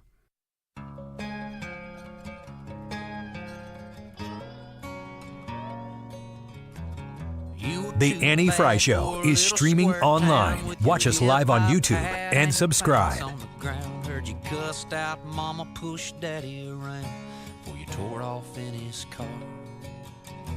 Now here you are running these dirty old streets, tattoo on your neck, fake gold on your teeth. Got the hood here, snow, but you can't fool me. We both know who you are. Homeboy, you're gonna wish one day you were sitting on a gate of a truck by the lake with your high school fame on one side, high school beer on the other. Welcome back. When did you guys start school when you were growing up?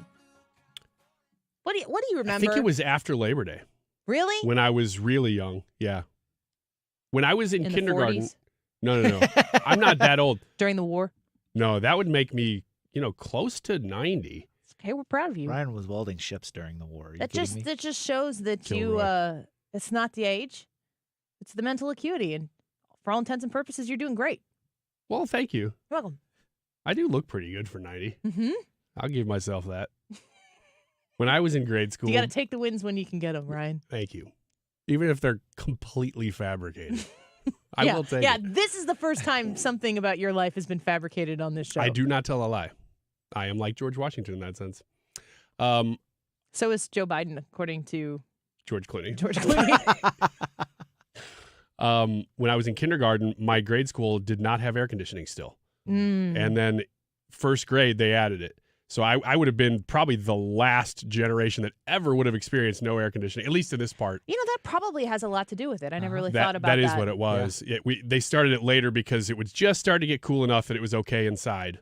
after Labor Day. That makes sense because I went to a Catholic school and we didn't start until September. But by the time I was graduating high school, we were well into August 12th was kind of the day. My birthday was the day.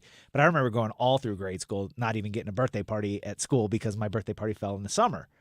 And then summer started, first day of school started getting closer to my birthday. So, and we didn't have air conditioning. I also remember too, is we thought it was the greatest thing ever when they said, hey, you can wear shorts with your uniform through the month of September, and then in October you have to start wearing pants. We thought it was the greatest thing ever. Did you have a little Dutch boy haircut? Not quite. Powder blue collared shirt, though. With the little shorts tucked in? Yep, tucked in, belt. Thank you for the visual, for walking us through that. That was important. Man, we've had some really on-the-mark segments today. Yeah, we have. Not this one. No, this one's good, too. This is a good one? Yeah, you got to take the wins when you can get them, Annie. Gosh. I think that my recollection of school starting was always an August 20th something. And I remember not having air conditioning, and I remember the heat being in the floor. Like water heated flooring. I can't remember the name of that, but yeah, I know what you're talking about. Let's spend the next 4 minutes It's discussing what apparently it a could be very talk- green energy way to go, but it's also a very old technology. I think it was usually under asbestos also. Yeah. Oh, yeah. Yeah, that's not as good. No, not if you inhale it. But I think it was usually an August 20th thing, and we would generally get out the last week of May. I feel like growing up, we used to go round out the Memorial Day week. That Memorial Day weekend was in the school year, and now it's, for the most part, you're out for at the latest right before Memorial Day. Well, I think the air conditioning thing is the reason why it used to start later and then go later. But the reason they've backed it up is because Christmas break is going to fall at the same time every year. And it was always weird to come back after Christmas break and do 1 or 2 weeks of that semester and then restart your semester. So they tried to move it to where Christmas break is the semester break. And it works. You do start. It just feels so strange starting in mid-August, but that's why they do The it. other side of it is we don't really live in an agricultural-based society anymore either. You used to have to start school later because kids would have to stay home and actually help on the farm. And that's way back in but my childhood. That was when Brad was growing up in the teens. In the teens. Yes. In the aughts. That was under Taft. Yeah. I remember when he got stuck in the bathtub. Yeah, that was one of those things back then. Everybody joked about Taft getting stuck in the bathtub and going to school late. This is a good segment. You're right, Annie. No, it's not. I'm leaving. I'm just quitting. Just finish it up. No, I'm trying to see if there was anything I didn't get to that I wanted to talk about. We have 30 seconds, which is not enough to talk about the Arlington Cemetery thing. But is this the biggest swing and a miss? It's huge. Of political swing and a miss for the Harris campaign. Terrible.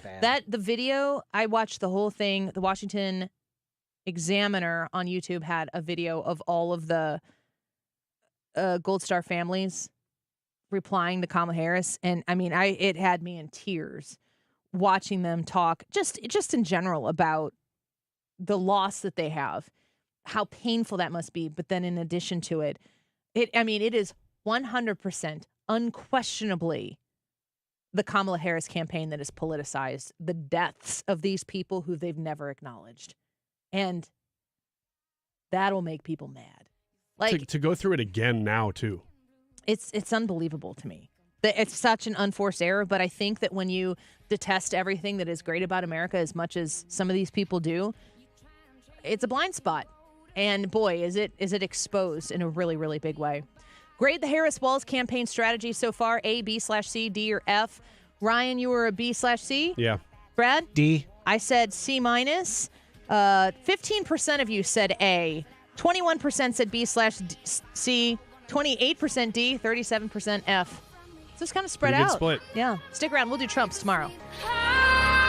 If you have a problem with the IRS, believe me, it's not going away on its own. The IRS never gives up. They have endless resources so they control the game. Well, your tax problems can end. I'm attorney Lance Drury with the Drury Law Firm, a local tax resolution firm with an A-plus rating from the Better Business Bureau. I've handled thousands of IRS cases over the last 15 years. So when you hire me, you won't be speaking long distance or sending money to some TV pitchman that's riddled with consumer complaints. Your first visit is completely free and confidential, and I'll tell you on the spot exactly how much it will cost. So call me, Lance Drury, at 314-260-6120. That's 314-260-6120. Or go to Lance, DRURYlaw.com. If you have IRS issues, you need a local attorney, you need me, Lance Drury. The choice of a lawyer is an important decision and should not be based solely upon advertisements. When you're shopping for a vehicle, I want you to check out Cassens & Sons Chrysler, Dodge, Jeep, and Ram. If you have just started thinking about it, or if you are ready to make a purchase right now and you need to go to somewhere you can trust, I implore you to give Cassens & Sons Chrysler, Dodge, Jeep, and Ram the opportunity to earn your business. If you are in Illinois, you can easily get to there. 270, hop on 159 about a mile north. It's just a little bit past Walmart. On the left, Cassens is there. If you're in Missouri, it's really incredibly simple to get to on 270, but you can just call Cassens at 618-800-2712, 618-800-2712, and talk to them about what you're looking for. If they don't have it on their lot, they can help you find it. They have beautiful vehicles, Chrysler, Dodge, Jeep, and Ram vehicles, and they will make sure that they do everything they can to get you an incredibly fair price on a vehicle that you can trust. I 100% trust the Cassens sales department and service department with my family vehicles. You can too. 618-800-2712, cassenscan.com. I was having a lot of sinus infections. My sinuses were clogged, pressure, headaches. Linda suffered for years with chronic sinus infections. You don't feel like doing anything. When you feel like your head is completely clogged, all you want to do is just lay down and sleep. And the pressure, it's just not fun, always walking around with a headache. Now, her issues are gone. How? A minimally invasive procedure done in the office of St. Louis Sinus Centers called balloon sinuplasty. I really did not know what it was like to feel like you're really breathing and not being so clogged up. I would do it again in a heartbeat, and I would definitely recommend it for someone else. Do you suffer with chronic sinus infections, facial pain, pressure, congestion? Find out if balloon sinuplasty is the solution for you. Set an appointment today with St. Louis Sinus Centers. Call 314-332-2885. 314-332-2885.